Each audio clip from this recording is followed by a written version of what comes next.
And then I'm gonna go on the live. Tamit, I need you to say that after a certain time. Like after I finish going live. You know what I mean? You to hit the record button? Yeah. Next. Hit the record button. Hit the record button. Hit the record button. Henny and Hot Wings live with, let's see, I'm going to change your name to Miss Hot Sauce. With Slut of the Month. Slut of the Month. I'm just going to put special guest. Today's Friday. Today feels like a Saturday so bad. Right. 6:26. All right. Go live.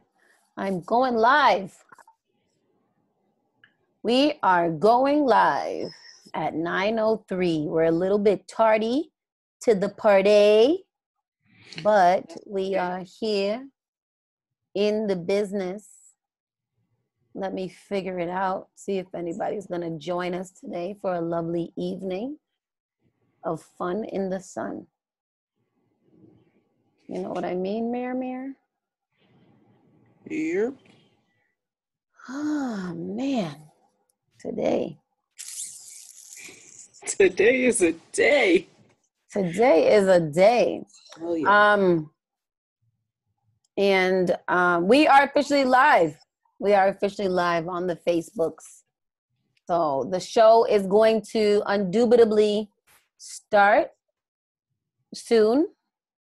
Well, now. Oh, I can hear me so loudly.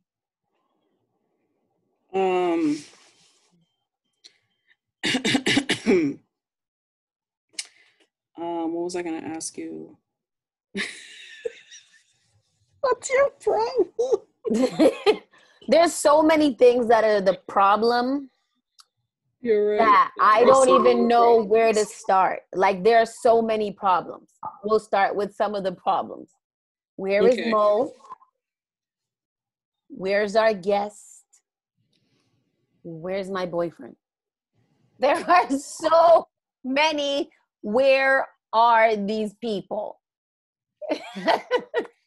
Where is everybody? What are they doing? Are they okay? Is everybody alive? Can we help anybody? Is there anything? Papa, can you hear me? You know, I assume everyone's dead all the time. Yeah. Yep. So that could be it. Yeah, they all must be dead. Because why else wouldn't they be here? Yeah. And maybe it's one of those things where you never know how things are going to turn out until they turn out. Where's our guest? I mean, where's our audience? You know, where is everything? Where is Waldo? Where is everybody? What's happening? So for those that don't know, I made you a co-host. Just keep a lookout on the waiting room. I enabled the waiting room just in case, whatever. But yeah, so where is everybody? Welcome to another serving of Henny and Hot Wings, where the show starts before the show actually starts. This time, I don't know when the show is actually going to start because I don't know if anybody else is coming besides me and Joe Badu. So welcome, everybody. Make sure you go ahead and give it a little share. Give it a little thumbs up. Let people know that you're watching. You know, tell them to come along. It's going to be a good set of story times today. So you guys should all just be here getting into everything, getting into the whole caboodle. This is so bizarre. I don't even know this is the most bizarre shit ever. Let me tell you why it's so bizarre. It's so bizarre because I am feeling so many types of ways. I am feeling abandoned. And this is why you are who you are to me, my wife, because I mean, sometimes you've abandoned me too, but it's fine. So, as usual, we'll introduce our guests. We can't find our guests. So we can't introduce them. Who are you, young lady, with me today? Fix your camera so I can see a little bit more of you. Hi, my name is Jill. Hey, Jill, how are you? Jill Badu. Hey, girl, what's up? What's popping? I mean, I'm out here just trying to help you keep it together. I am actually going to I think that I'm going to keep it together. I think I'm going to keep it together. So we were supposed to have a guest on tonight with a very special performance. Maybe she will come in later. We don't know. So we'll just have some, just some typical girl talk.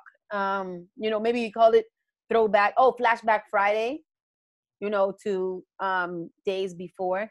And can we just get into, can we get into dating? Skip over all the bullshit. Can we just get into dating? So, ladies, if you're single, gather your friends around, tell them to come see this. Especially you grown women, tell them to come see this. And if you end up watching it later on the YouTube or listening to it later on the podcast channels, then hey, this is a time to stop and be like, let me call a couple of my friends. It's about to go down. We need to talk about this. Single ladies, I need you single ladies to join me tonight because we have got to talk. We've got to talk. So I am sitting here today and I thought that I was going to have a special guest with me in my home in which they were going to be, sitting here and be in awe of my oddness of how I could really, engage a crowd and do the things and whatever, blah, blah, blah. But for the first time in my life, at 36 years old, I have been officially stood up. I mean, stood right up. At 36 years old, in this day and age, I have been stood up and I am unhappy about it. I am unhappy about it because, as you can see, I'm kind of naturally cute today and kind of like super sexy. And, I prepared the whole day. I got my nails done. I got my did feet. you? I did. I just got a regular manicure because I didn't feel like doing all the other hoopla. And my nails have been growing pretty strong. So I was just like, okay, cool. I got my feet done just in case, they had to be shown off, right. Little feet. But yeah, I've been waiting for someone who was supposed to visit me from out of town for about, what is this now? 6 hours. 6 hours. Person called so me. Let's take it back. How did we get here? We got here. Okay, we got here because of the fact that so we've been, as you guys know, we've been internet dating. We've been on the OkCupids. We've been on the not on the Tinder, because Tinder is rapey. We've also been on what else are we on? Hinged and Bumble and all of these things. So we're on all of these things and we've been internet dating because, being quarantined, a little bored, you can't go out and meet people. So I met this guy about 3 weeks ago, about a month ago now, maybe. Yeah, I think it's been a month. It's been about a month and we've been talking every day for about a month. He's cool. He's also one of the people that I'm like, nah. This person does not belong on social media, on internet dating.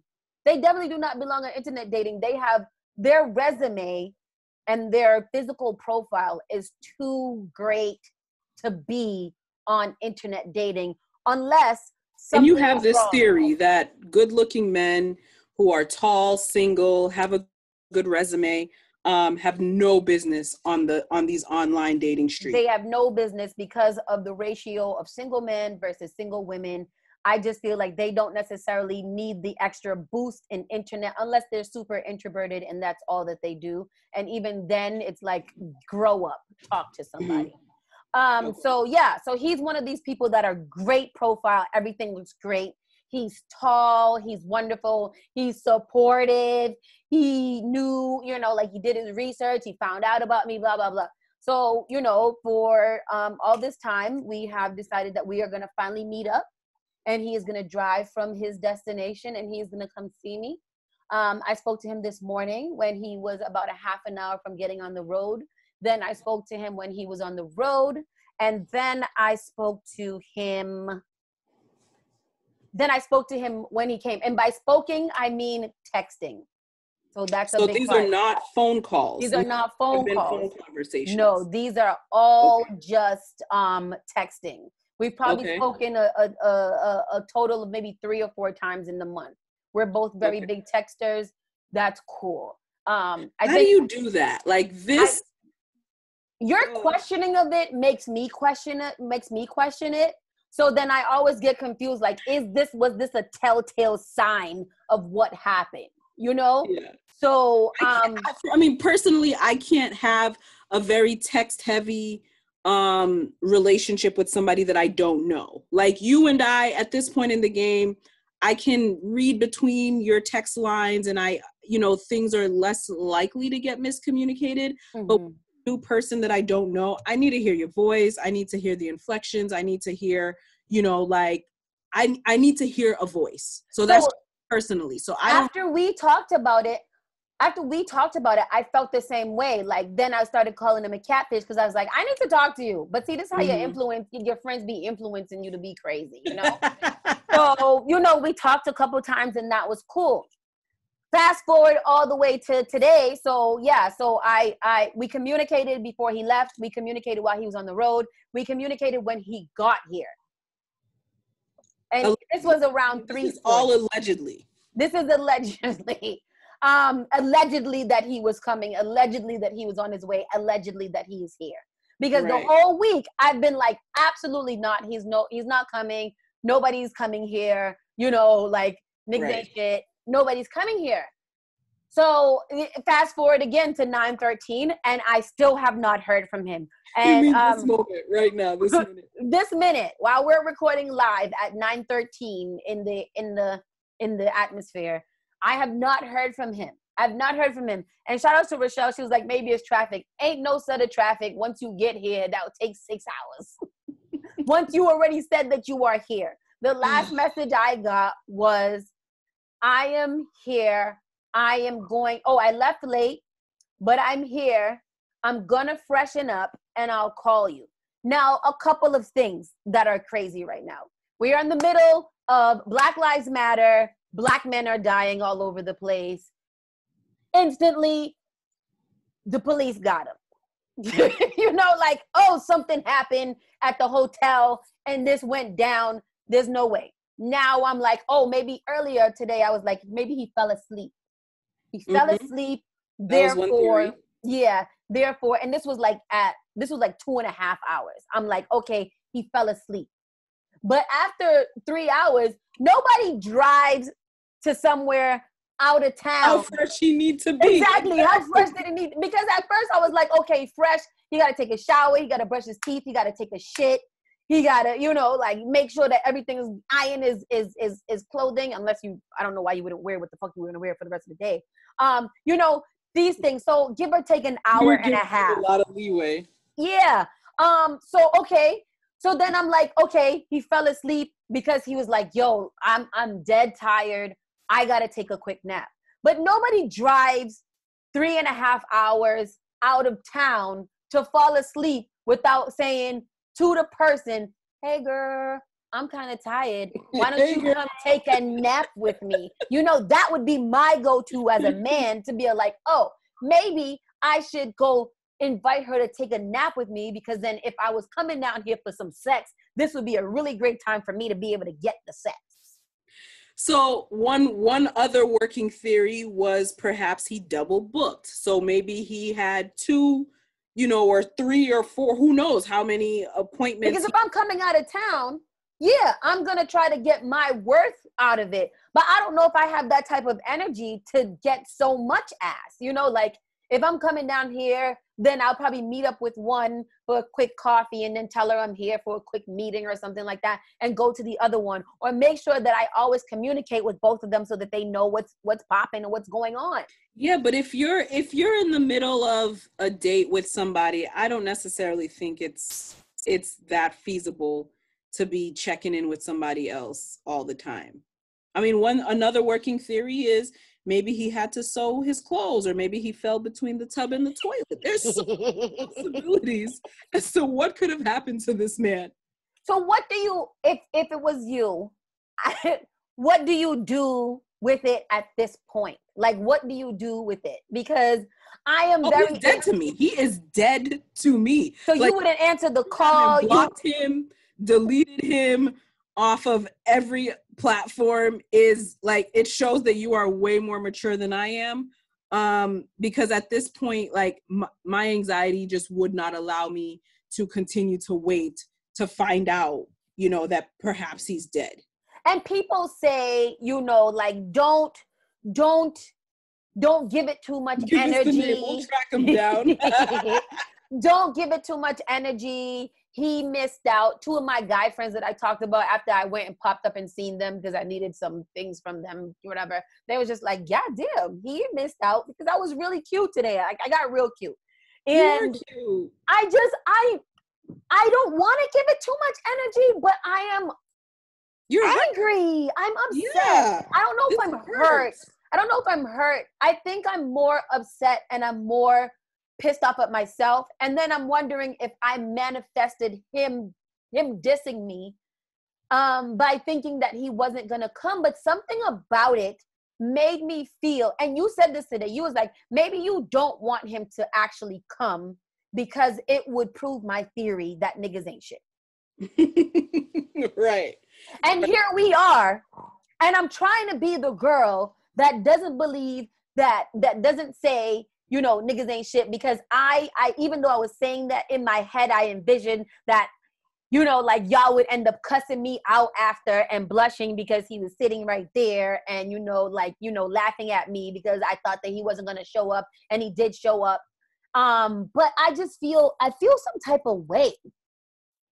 I mean, as you should, because like for me, it feels super cruel. Like, why, what do you gain from this? Like, why would you do that to somebody? You know what I'm saying?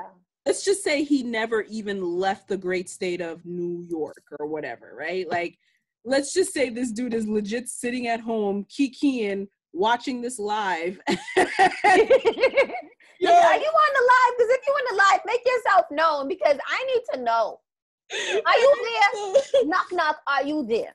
Right. So, you know what I mean? So like, what if this dude legit never even left and had you, you know what I'm saying? Like, was texting every so often just to, you know, keep up with this whole facade that he's actually. But what would be and this is what it is. Make it make sense. Why would you do that? Like, what would be the most logical motive?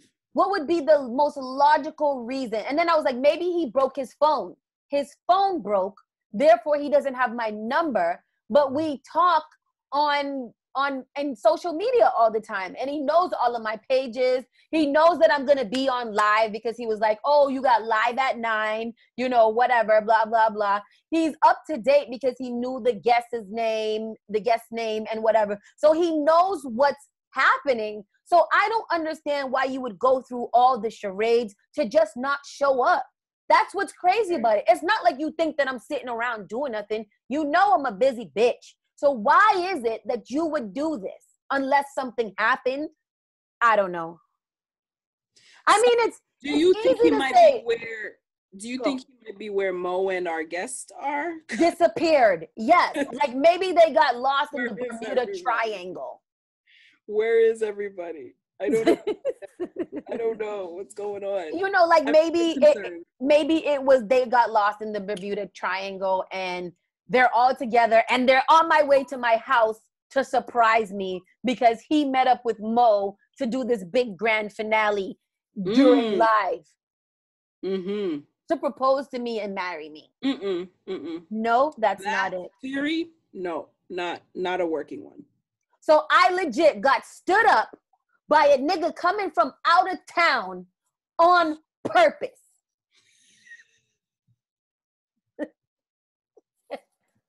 It is so out of control funny that you can't even help but to laugh because this is this is the only shit that this is pure Henny and Hot Wings content. Like, I can't make this shit up. Like, I got the receipts. I've called him 3 times. I have Instagrammed him, and try calling him right now. Let's try calling him right now. Because at some point, the phone should go straight to voicemail if it is indeed a broken phone or whatever. All right, I'm going to put it on speakerphone. The audience is demanding the name because, hold on. Anybody's going to find him. What if he answers? He's on the hot seat now, nigga. Can y'all hear the ringing?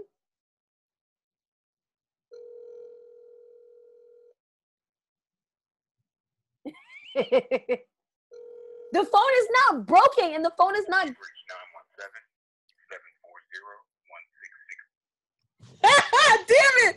I wanted that last digit so bad. I would have called him myself. So he's not picking up.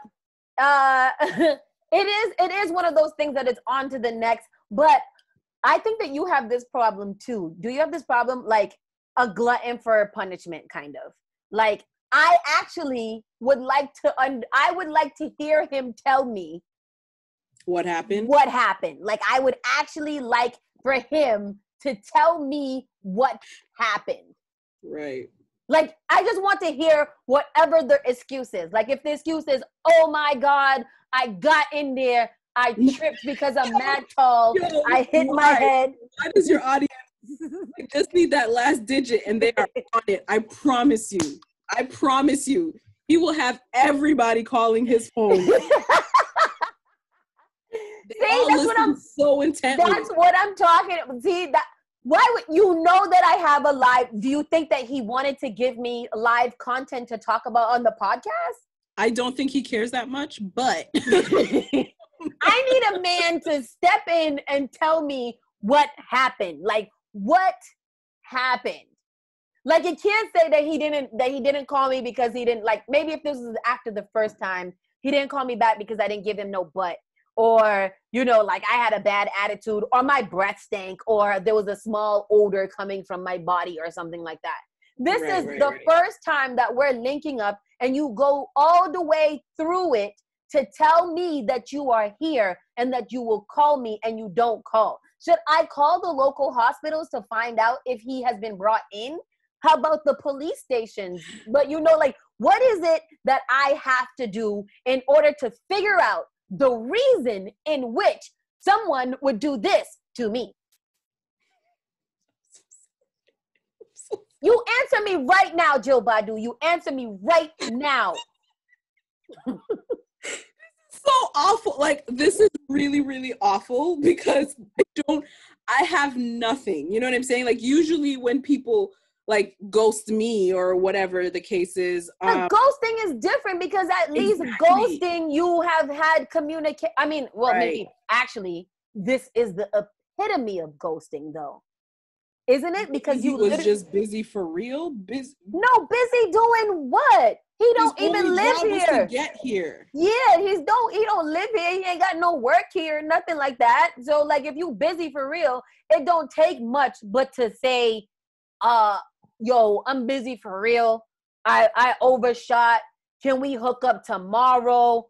Or something like that. Or maybe where he's from, freshen up means I'll hit you tomorrow.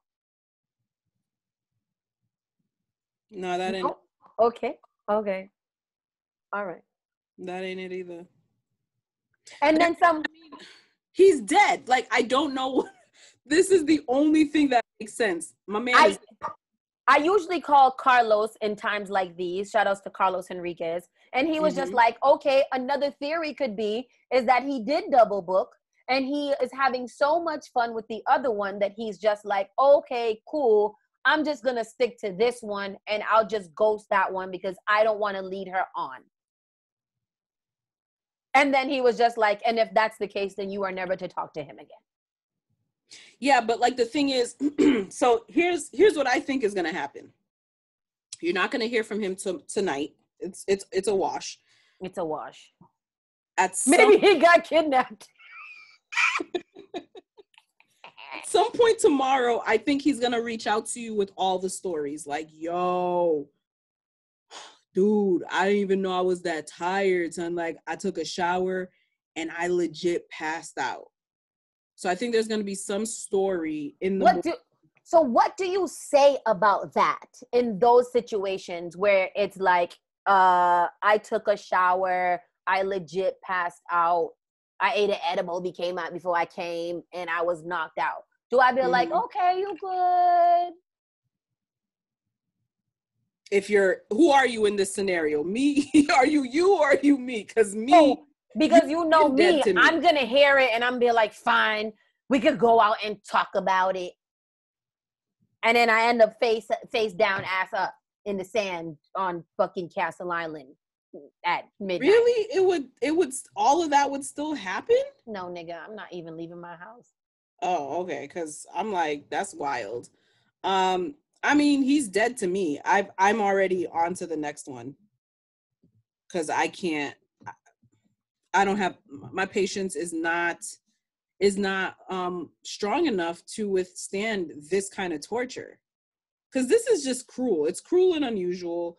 And I feel so bad because like I kept hyping it up like nobody's that cruel. Why would anybody fake come to Boston to meet you? You know what I mean? Like why?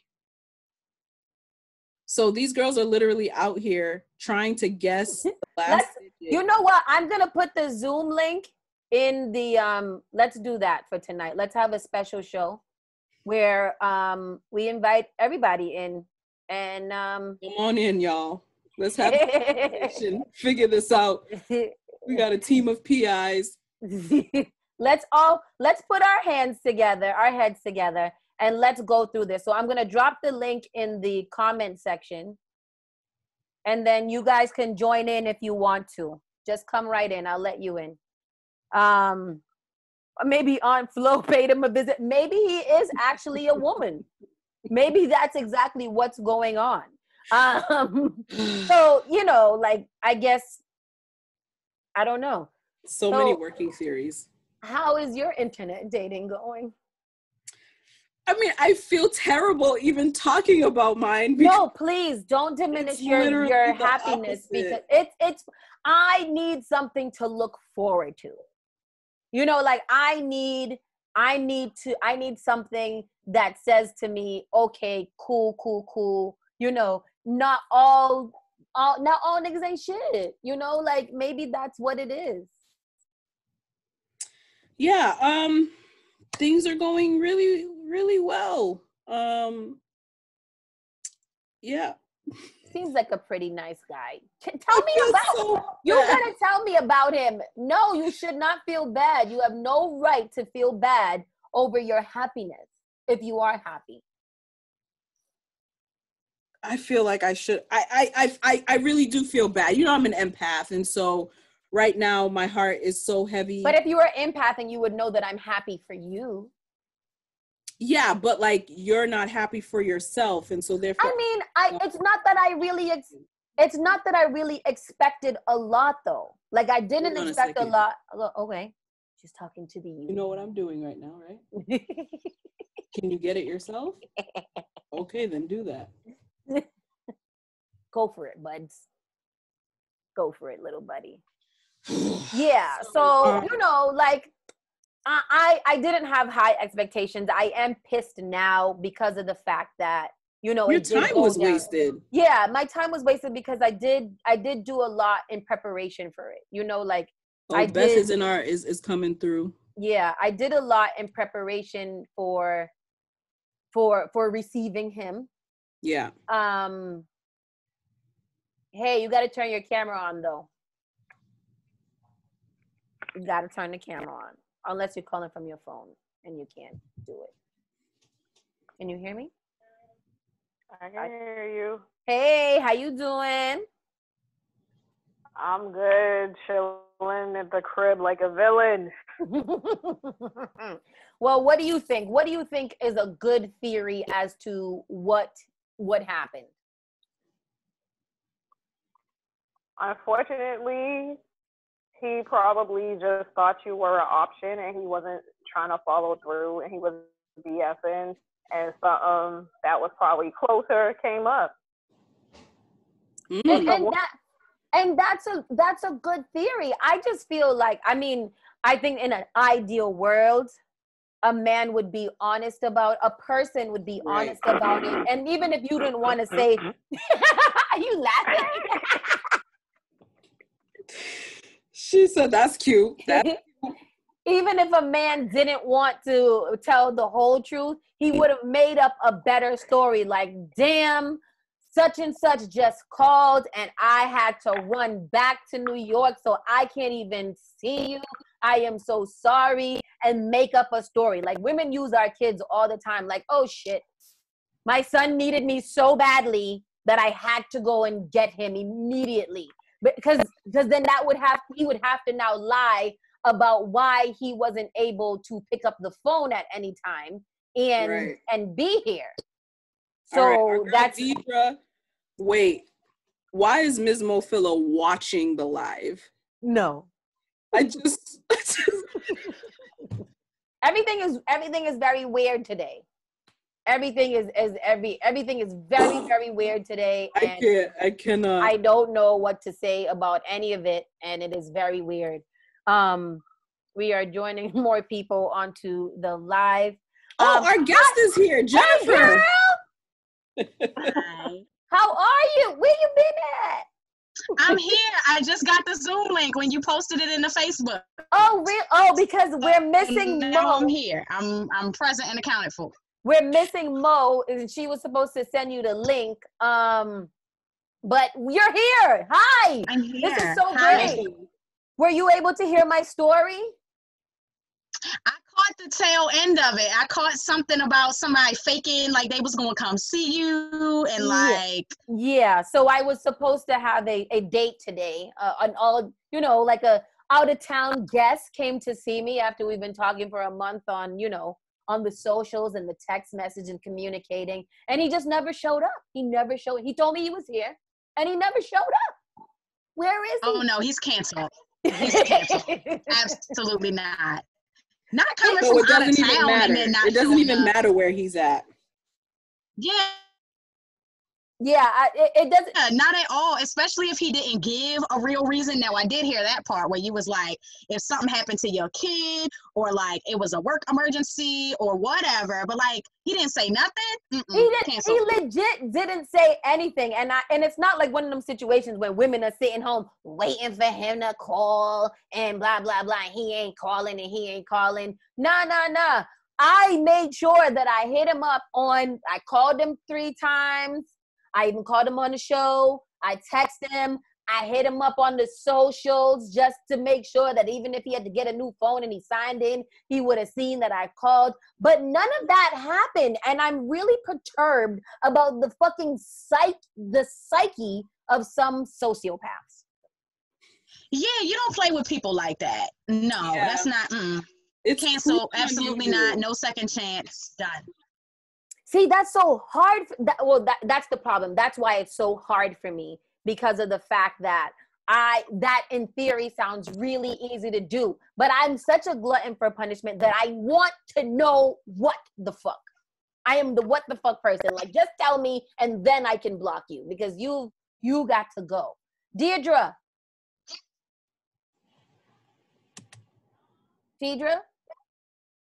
What up?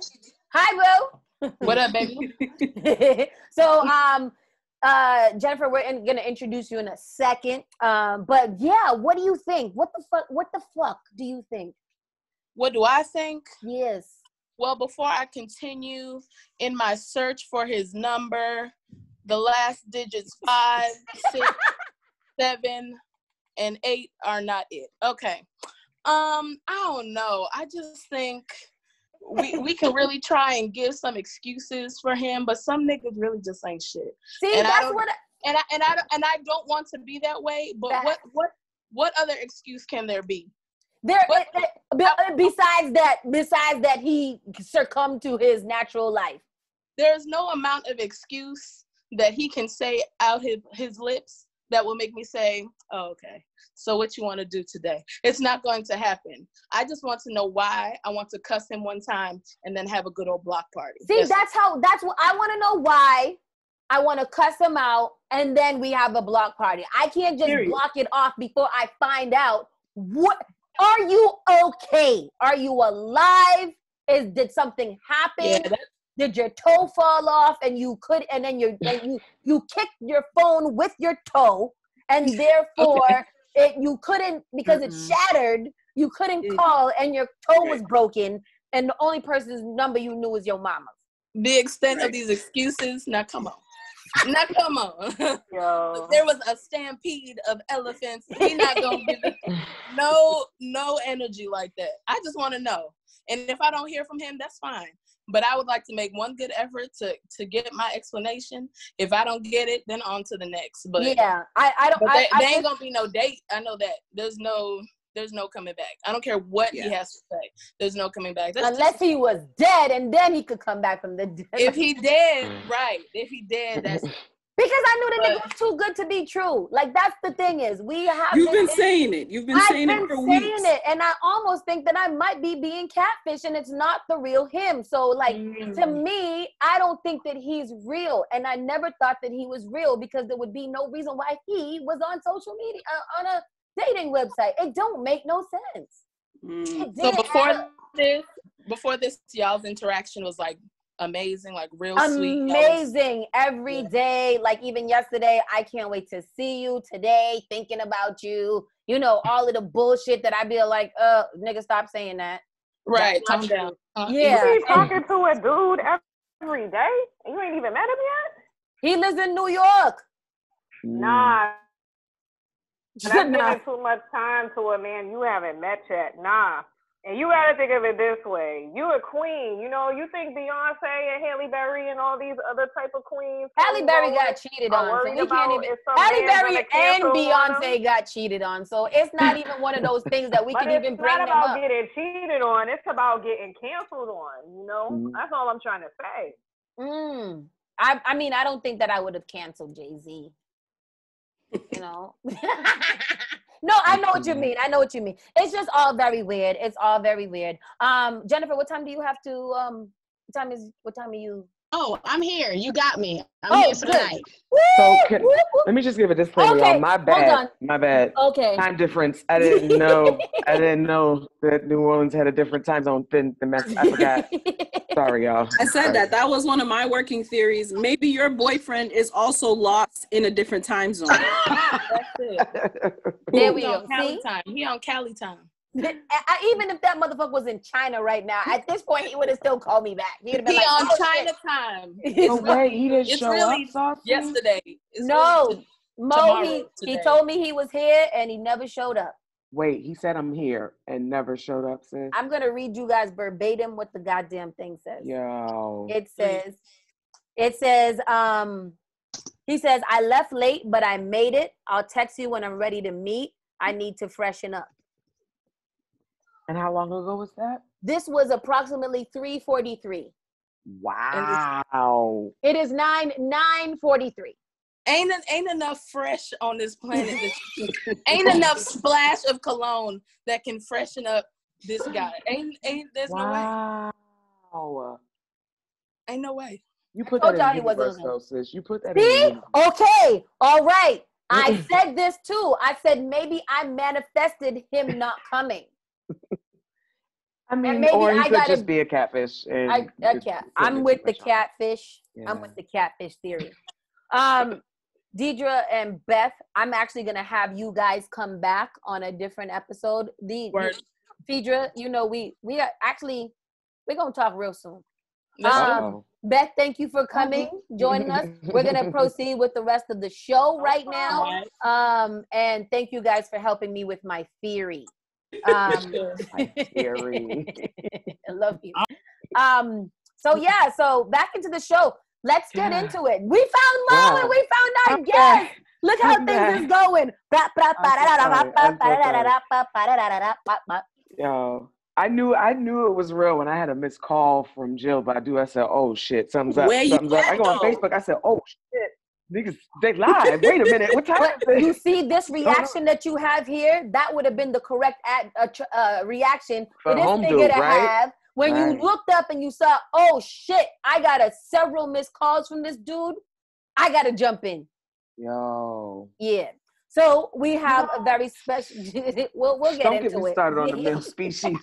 Don't get me started. Okay.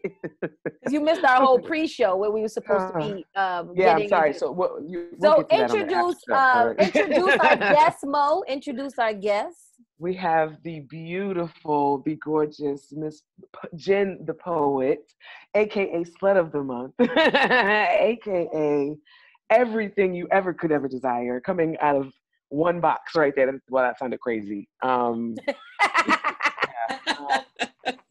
Fix that. I see But what you yes, did there. I see what the you did there. beautiful- Yeah, I was like, wait a minute, let me retract that. But no, the beautiful Jen the Poet. Yo, when I tell you, like, I fell in love with her from the moment I heard her first piece. Let's just call it that. Mhm. And I've been hooked ever since. Shout out to you for doing Women of Color Weekend just a couple of weeks ago for my What's homegirl Women of Jadi. Color Weekend? So it's like I'm trying to think. Have you ever heard of Dinah Shore or anything like that? Mm-mm.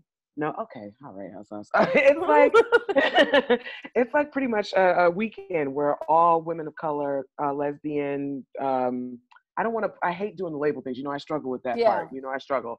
But yeah, when we all pretty much just come together for a weekend, it usually happens in P-Town around this time of like the first weekend of June, and it's like a pride pretty much for Black women Oh, and nice. Womex, so to speak. Women. And it's I think that's the appropriate term. Is that correct? I'm still working on labels. I'm still working. But yeah, so they couldn't do it physically this year, so they did a whole virtual ordeal. Mhm. And oh my God, they had a whole night of burlesque dancing and just Oh, I love sexiness burlesque. hosted by this one here. My goodness. Oh. Okay. And yes, and that was the clip you saw, and you were like, "Wait, who is that?" And I'm like, "Yeah, I love her too. I We love need to her. get her. We love her." So do you want to go by Jennifer or your Instagram name? What do you want to go by? She frozen? I think so. There we go. Oh, okay. What do you want to go by? Me? Yeah, you. Yes, you, my love. Oh, I can be Jennifer. I can be J.E. Either of those are fine. Okay.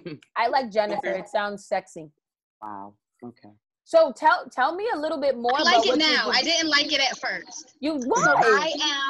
I go, if ever you come to one of my shows, you will hear my full introduction, which is I go by the name of Jennifer Eden, aka Slut of the Month, aka Fem Daddy, aka Biggie Shorty, aka J.E. Heartbreak. I didn't like my name for a very long time, so I've gone by lots of aliases over the years, and like those are kind of my favorites. But ultimately, Jennifer Eden is the one that I go by most often. It is my name. It is the name that was given to me. Shout out to my mom for like picking this because I didn't. But, you know, growing up in the 80s, Black Jennifer was not very fun. Everybody didn't know that there were Black Jennifers in the 80s and early 90s. So like there I was representing. But Come on, Frontier. Sauce, what are you wearing? She's naked. Cool. She's literally naked. Sauce is naked. Yeah, what are you wearing? I got a bodysuit. Naked. Yes, guys. Yes. it's a pretty theme. I like it. I mean, he came dressed for the occasion. This is what I was gonna prance around somebody's hotel room in and tease him with sexual innuendos and desires, but you know. Wow. That's right. Don't waste the outfit. Thank you. I appreciate it if he is not here to do so. Send me to Addie, sis. I'll fight him straight up. The way he's killing these days, like, I'm sick of it. How did you get the name Slut of the Month? Where did that come from? So slut is one of those words that was thrown at me from a very young age before I ever had any like idea what the fuck it meant, and way before I had ever had sex. But that was like a label that was put on me just for being a Black girl with titties. But sounds about right. Yeah, it happens that way. But through doing sex education work and through doing different workshops and events throughout the years that were aimed at like femme sexual empowerment. Slut of the Month was a title that I earned through Amber Rose's My Slut Box platform as a part of the Slut Walk LA initiative to promote like sexual liberation, reproductive rights, all of those things. So in June of 2018, I was labeled the first Slut of the Month. And it highlighted, like there was a whole little feature in their zine, and it highlighted some of the work that I was doing at the time. Thank you. I feel like I should have my crown on. But yeah, so I've been doing sex ed work for like 15 years now. And so it finally feels legit. It feels like a thing that people are ready to admit that they need. It feels like a thing that folks are like looking back on their bullshit high school sex ed and like the super regressive sex talks that we got at home or like didn't get at all, because some of us grew up in households where nobody talked about sex and safety and pleasure and any of those things. So yeah, here I am doing the work, and I got a cool name out of it. How do you why do you think that, especially being a Black woman, being super sexual or just being sexual at all has such a negative connotation? Like why don't people believe that Black women especially should be nasty and have sex and be kinky and all kinds of stuff like that? What do you think about that? So I've actually had people say to me, like, you already have it hard as a Black queer woman. Why do you want to be a hoe too? Oh. And I'm like, well, if I'm going to have it hard, I might as well have some fun while life is hard. Okay. And two, like, there's such negativity put on femmes, women, girls for being sexual. Why? Yeah. Like, being a sexual person doesn't make you less able to do anything else. It doesn't mean you can't excel in your career. It doesn't mean you can't have a family. It doesn't mean you can't like do all of the things that you want to do in life and also be a sexual person. So I think that there's this like limiting idea that like, oh, you already Black, you already a woman, you already got to have a job, you already like whatever the fuck else is assigned to you. So like, why would you also choose for your sexuality to be a part of your identity? And it's like, I do what feels good. There's already enough shit going on that don't feel good, so I might as well take it upon myself to do some feel good shit. Yeah. So I'm like probably the most, well, clearly, because these students make fun of me all the time. I'm super vanilla. And they've been trying to teach me how to grow up a little bit, to stop being so vanilla and to step out of my box. I find it hard to be able to do that. Any advice, any tips? Because you're a sex educator as well. What tips would you, I don't get out of my brain enough to ever feel like it's okay for me to be a certain way. Look, I'm going to put you out there, Hot Sauce. It's like, I'm going to tell you just how bad it is, all right? We're still trying to get sis to be comfortable with a little self-love situation. You feel me? Like, we're trying to get her to understand that concept. You get me? So maybe you can help her with that part, Jen. Maybe you can help her there. I don't even know. Like, I think too much. The one time I tried to do it, I tried to really set myself up for a really good time. And it didn't work out as such. I feel like she did too much, though. Like I did. I mean, I tried to be romantic. Jill told me I had to be romantic and light candles and sing a song. I didn't say any of that. What I said was, set the ambiance and the atmosphere for what you think might make sense for you. And so, it clearly didn't work. I think it's above me now, and you need more. Wow. Like, people are just giving up on me. Like everybody's leaving me. Everybody's giving up on me. It's okay. I'm new. I'm still here. I'm on your team. I want you to help her. So I am not going to leave you by the wayside. So first and foremost, masturbation is my favorite thing to talk about. May is my favorite month of the year because it is International Masturbation Month. So that means I get to spend a miss whole month talking about it with people who like don't want to talk about it any other time. So that was First fun. of all, I missed the But whole month. I don't understand. I missed the whole month. I don't. Both of you guys. it's okay. It's never too late to celebrate. This is true. Never. How This can is you true. miss the month? Wow. I thought Yeah, that was judgment. there's a I thought lot that to was say judgment. about it. There's a lot of different ways to explore. There's a lot of different things you can do. So Mhm. there's a whole month to talk about it. But I Yeah. talk about it damn near every day because that's what I do. Especially because I am in this bitch alone and Facts. spending a lot of time loving on myself. Facts. I too have discovered some new shit that I am into just by being with myself. So what Jill said is something that I advise people on often about, like setting the mood for yourself. Because I think that what a lot of people do when it comes to self-pleasure is they be like, okay, I'm stressed, I'm gonna masturbate. Or like, I'm about to go to bed, I'm gonna masturbate. Or I had a bad day, I'm gonna masturbate.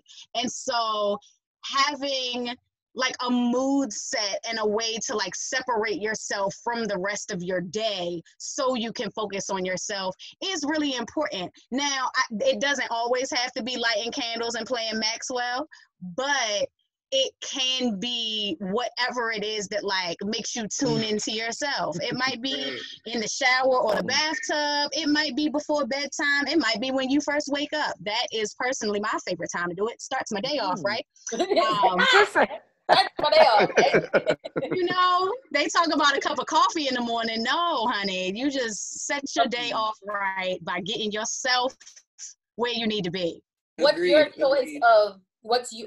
All of this question to all of you. What's your choice of? You use toys? You rather use digitally? Like, what do you find is your thing? Your master. Digital? What's the digital? What's Digital is that? like fingers, like your Okay, I'm digits. like, whoa. Is that the That's one? what I- You use? Oh God. Oh, Well, God. no, I'm definitely a toy person. I'm lazy. I'm lazy. I need, Me too, I need me a toy. too. I'm Do lazy. you guys Me don't too. do You this know, yourself?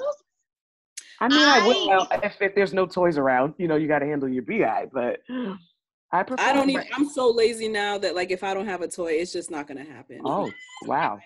I'm so lazy. The thing is, like, I discovered my clit at a very young age. And so, like, it was almost inappropriate how young I was when I was just over here flicking my little bean, right?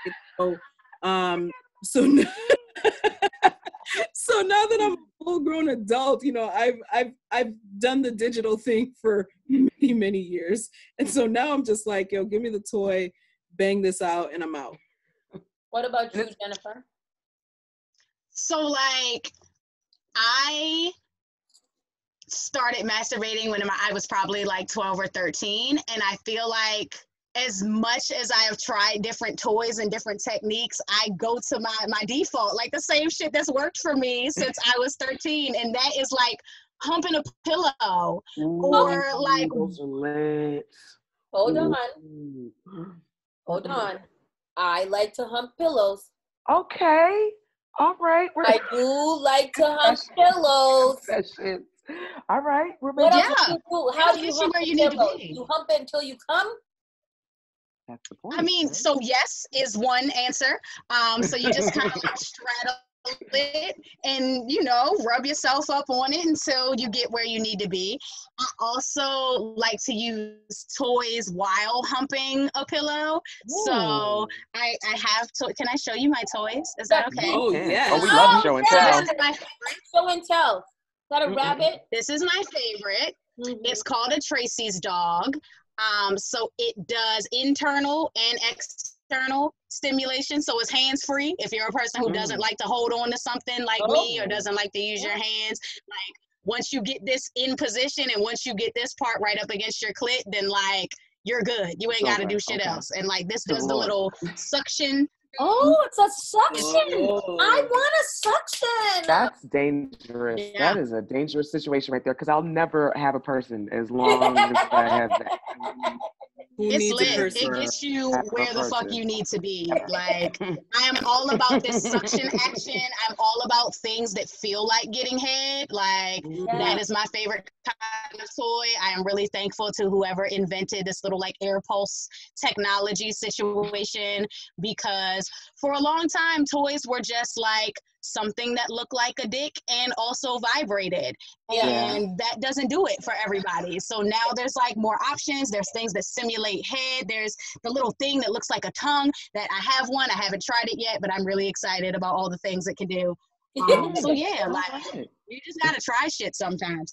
And then there's also nobody ever told me that I could hump a pillow. If somebody had said hump a pillow, I could set the mood by watching a little Skinamax or watching a really good sex scene in a regular movie and hump the pillow, and I would probably go ham. Does that? I feel like a little doggy though. I mean, we do feel a little doggish afterwards. We do. Like ooh.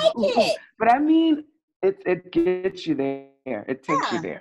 And you're right. That's kind of like the first way I discovered self-love is humping the pillow. Some type of way, I might just hump a pillow. I'm gonna go buy me a special humpy pillow. Well, they got get yourself one of those like body pillows or a pillow that's like a little more dense. Yeah, that'll get you where you need to be. Or what about those new men doll thingies? You want to just one of those dolls? No, they just seem like too much work. No. They probably disappoint your ass too. Wow, even the dolls disappoint. My goodness. Even the nigga dolls ain't shit. Quit. So what else was you gonna show us just now? What is it? That little green thing? Let me see that. So this one is good for like if you like to use your fingers. You kind of like hold it in between your fingers and it fits right up against your vulva. Or you could also like put this in between you and the pillow. It vibrates, so it gives you like a little extra sensation between you and the pillow or you and your fingers. So, what's that one? You know, you got options. Let me put it in the chat box. What's this one called? Yeah, that one called what? Yeah. So this one is called Tracy's Dog. Tracy's Dog. And then the green one is called the Marvelous Mini Teaser. And the company that this is by is called Cal Exotics. Marvelous Mini Teaser? Box is so cute. Wait, say that one more time. Did you froze up? I was like, what? Oh no, I'm sorry. I was saying that the Marvelous Mini Teaser, the little green one, it comes in this really cute package that has this drawing of a black woman on it. Like it's a little it's like a little animated black woman with like curls and glasses, and she's so cute. And it makes you think about how many toys are out there that like don't have representations of black people on them because our pleasure isn't really at the center of like what makes people money. So yeah, like having a toy that has a black woman on the box feels really good. And I mean, that little mini pleasure, I mean, I don't know if anybody else can attest, will help with the whole like potential carpal tunnel that you could potentially get with all of the digital action. Yeah, it gets tough. Exactly. It gets really crazy in there. It gets crazy. I feel like I want to at least try those because the one toy that I did have was my little pink hard dildo. That just didn't seem like it was right. If I was going to have that, I might as well just have a stupid man. Yeah, stupids. No, okay, sorry. We're sorry. How did you get into sex work? I know that you said that you were called, a hoe or a slut from the time that you were young. How did you get into like, this is what I want to teach people about. This is what I want my platform to be about. This is what I want to center pretty much my career or my life or my hobbies or whatever around this. So I kind of stumbled into sex education informally. I was just the friend that everybody asked about sex and about bodies and about attraction and all of those things. And then it wasn't until college that I realized this was like a real job, a real thing that had, a path and a career and all of those things. So it was my freshman year at Bowie State University. Knocked on my dorm door at like some random hour of the morning and was like, I'm about to have sex. I need a condom. I don't know where to get them. I don't even know what the fuck to do with it once I get it. So like, help. Wow. Help And me. so here she was in my room with her boyfriend like next door doing whatever he was doing while I was showing her how to put a condom on a dildo. I'm like, look, take a couple of them just in case you fuck up the first one. But like, there you go. Let me send you on your way, because these were the things that nobody ever taught us. They say use a condom, but like don't really tell you how to put it on. Don't really tell you what to do if you're allergic to latex or if like there are no condoms readily available. So from there, I became an on-campus peer educator, which was my school's way of essentially saying like, don't do drugs and don't have sex. And that wasn't fun for me because, yeah, I'm like, hey, I know that we're all like, we are freshmen in college. Of course, we're doing all of the things above, yes. that we either before or had to sneak and do. So like, rather than going by the curriculum that they gave me, I was like, hey, so like, I know y'all are fucking, so here's some like ways to reduce risk of STI transmission. Here's ways to reduce risk of pregnancy. Here's ways to pleasure yourself so you're not worrying about these little niggas running around campus. Like there was so much that people were hearing from me for the first time. And I'm just like, okay, I need to keep doing this. This feels important. Yeah. This feels worthwhile. Obviously, I'm comfortable doing this in ways that other people's parents and teachers and whoever else they have access to aren't comfortable doing. So I just need to keep doing it. And that's how it started. I think that's so dope. I'm a very big fan of teaching people, educating people instead of telling them why they cannot do something. Like if you instead just educate them and help them understand why things are, they might be more inclined to be a little bit more careful or take more precaution or do things differently or try it at all. I think it's so important, especially that's why there's so many little knucklehead ass kids going around these days, because they're learning everything from dumbass places. And what they are learning in school is not enough to actually teach them anything. Like, okay, I'll get my period and the cycle is this day. And then, but did they take sex ed out of the schools, didn't they? I think so, because it was a big, huge controversy. And I mean, even when it was in school, I had sex ed and still didn't learn shit from it, quite frankly. I had to learn from my idiot friends, and that was the horrendous way, quite frankly. But yeah, even with that horrible class that they gave us in 8th grade, like the most awkward point of our lives, nothing of that was retained at all. Yeah. I think the only thing we retained is your period, I guess. Like one day I'm gonna have my period. And I didn't retain that either, because first time I had my period, my mom said that I just went and changed my underwear and kept it going. Like, okay, I'm wrong. And then just out here bleeding. Then she was like, one day I was just like, Ma, look, and she was like, like you got the whole period. This is what you got to do. I wasn't paying attention. Like there was boys in there, and I was trying to talk to the boys, not knowing that I was in sex ed to learn that niggas ain't shit. But I mean, even if they teach you about like the physicality of sex, I mean, there's nowhere that we were taught about pleasure. Oh, true. How do you get off, right? Like, I think that was one of the things that I can honestly say I've had to learn my body, and I'm still learning my body. Yeah. How did you start, Jill? Like, how did you find that, like you could be pleasured? Like, when did you realize that there was actual pleasure coming from people doing things or you stimulating yourself? Do you guys remember that? Well, I mean, like I told you, from a very young age, I realized that my clitoris was very cool. It was lit. I like it. Right. And so I definitely think that I recognized that I could pleasure myself from a very early age, but didn't really know how to request that my partner pleasure me in return. But then I also felt this huge sense of obligation to make sure that my partner was pleased, but it never really felt like it was reciprocated kind of thing. Come on, I feel like we're about to get deep on that one because I felt all my little inner Black girl feel every ounce of what you just said. Like I have felt it really. It's real. I think that's kind of all of our experiences in the beginning of getting to know sex and pleasure. It's kind of like we're there to please somebody else and not how do we please ourselves or how do we communicate so that we get pleasure out of the situation. We're just kind of taught to lay there and take it, quite frankly. Right. Yeah, literally lay. Exactly. So Jennifer, you're very about pleasure and about everything like that.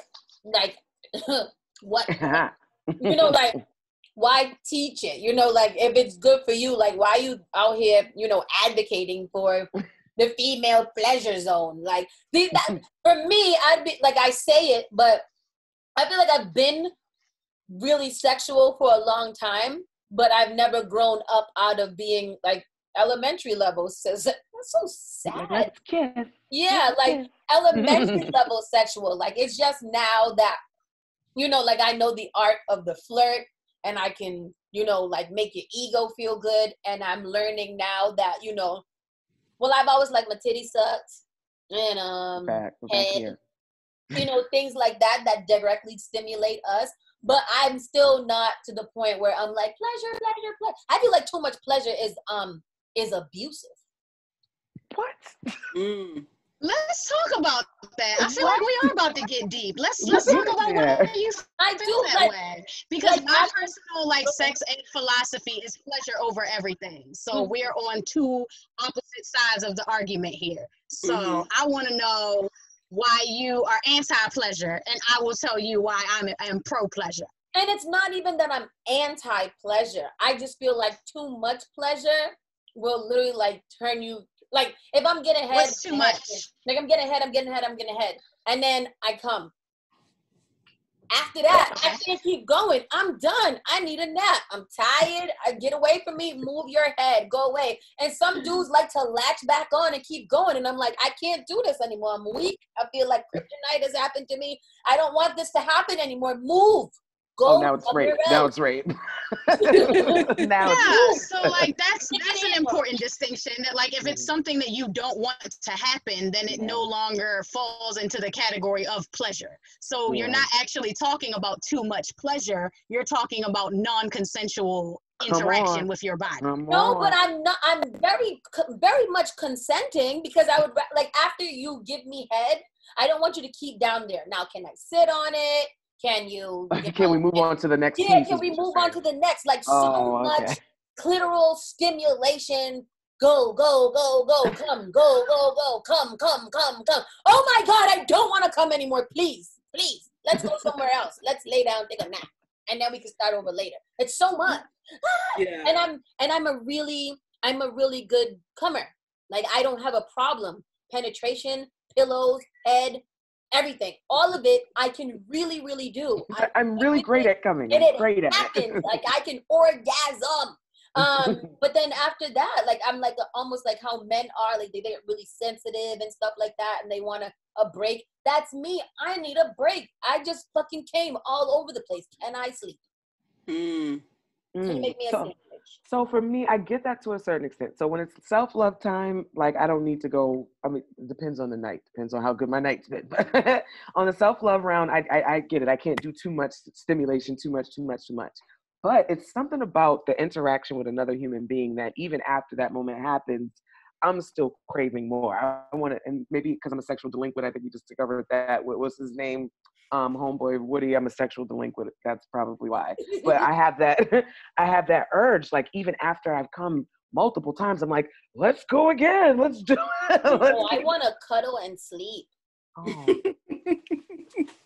I just frequent breaks. Like legit, I've been needing water breaks. My stamina is not what it should be. Perhaps I should do more cardio in regular life so that when I'm in the bedroom, I'm not trying to, tap out. Winded and shit. Right. 7 minutes in, I'm like, damn, we still here? Yes. I can't breathe. Like, what? Ma'am, step your life up. What about you, Jen? Can you just keep going and going and going? So, I mean, it depends on my mood. It depends on the person. It depends on what I ate that day and how All of the hydrated I above. am. Like, it depends on a lot of factors. But all the things that y'all said are valid and like normal parts of sex. Like, it's normal to need to hydrate during physical activity. It's normal to be tired and want to take a break. It's normal to like, my hip hurt and now I need to lay down or rotate or Talk about it. something else. Like, you have to honor like your body's capacity. Yeah. Right. I don't know. Whatever your body ground at. So I almost I feel like I need a little bit of like- Spanish fly or a little Malta or some merengue oil or somebody like that to help me increase the length of my libido. Because after I'm done, and I don't want to be done. I want to be one of them girls that be like, with a dude be like, damn, don't you get tired? And I'll be like, nah, give me some more. Like that's how I want to be. In my head, I'm such a fucking vixen.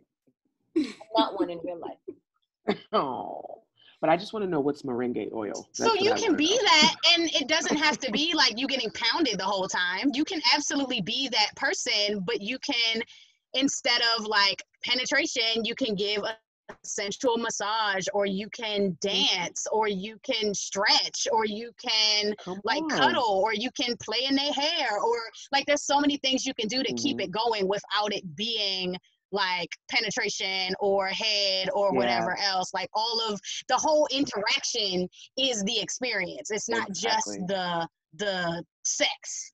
And sometimes it's taking a break. I mean, for the pothead in me, sometimes it's taking a break, smoking a blunt, discussing all the madness that just happened, and keep going. Let's keep it going. See, I may be able to do that, like a little round 4 or something like that. But if we just going straight through, I'm like, oh yeah, no, because your body at some point will start to be like, all right, I'm drying up. Time is up. I'm tapping out now. That'll never dry up because that stay back. All right. You might want to see a doctor, sis. No, I'm kidding. Also, like, lube is our friend. Lube is all of our friend.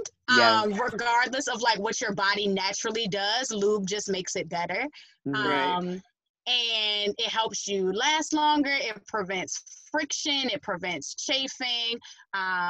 It prevents a lot of the like discomfort that can come with penetration, especially when it comes to like anal, if that is not something that your body is naturally like inclined to do. I know a lot of people get their like sex ed from porn, and they see people like use spit as lube or just kind of go into holes without any sort of preparation, and it's like, no, lube is there for a reason.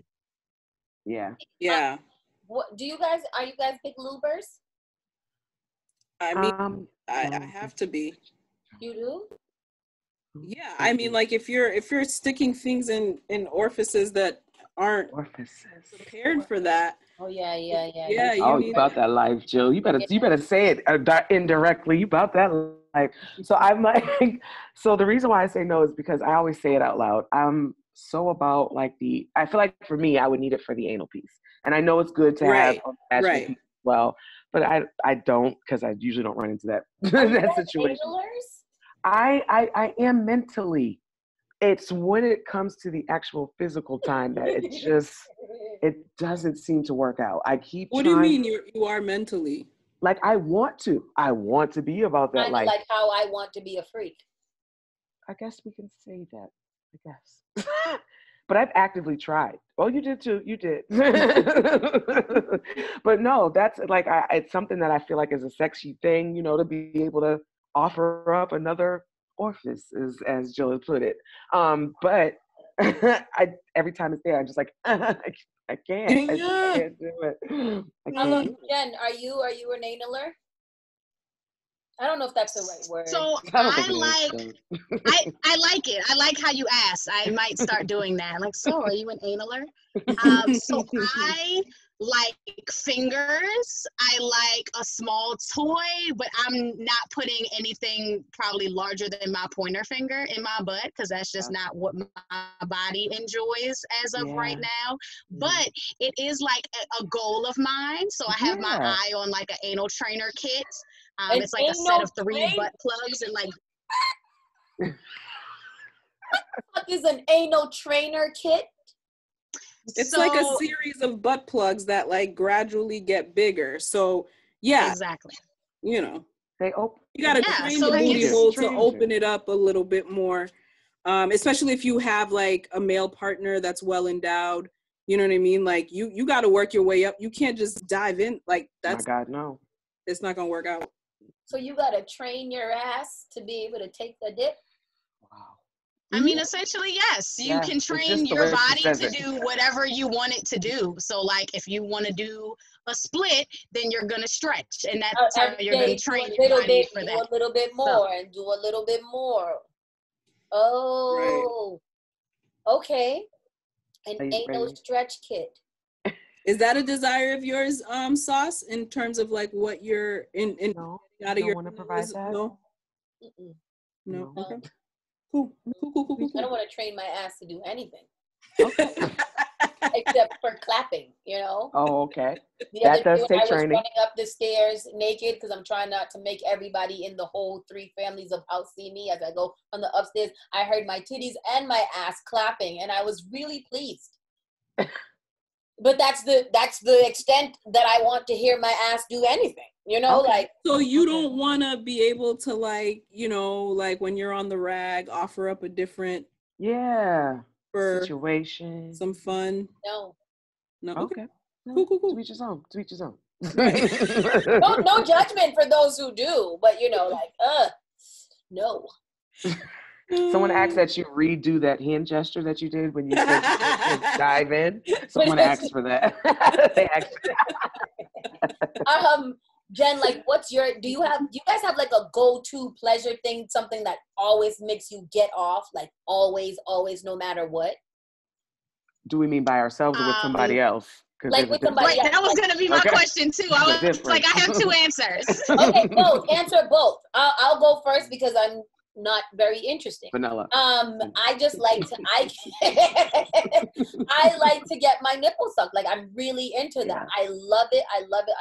If I can find a way to always have it, like if I can sit down and even like hold you like a baby and let you do it, I would do that. It is so, and then I can get off like that with humping, dry humping. That's why I love dry humping, because usually like they're sucking on your titties or something like that. So like I love that.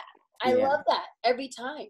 That's your go-to. So a good old titty suck and a dry hump for hot sauce. That's me. Do you play with your own nipples, Sauce? I do. I'm always like, I don't know if you ever noticed, but I always have my hand in my shirt. You do. So then this finger right here is always kind of like going up and down on my nipple. So like I always just have it there. It's probably sometimes the nipple's like locked in right there, you know, and then sometimes I just kind of like flick it up and stuff like that. Sometimes I lick it in the shower. I mean, I've been guilty of licking my own nipple every once in a while. You know? We do it. We do it. How about you, Jen? Nipper.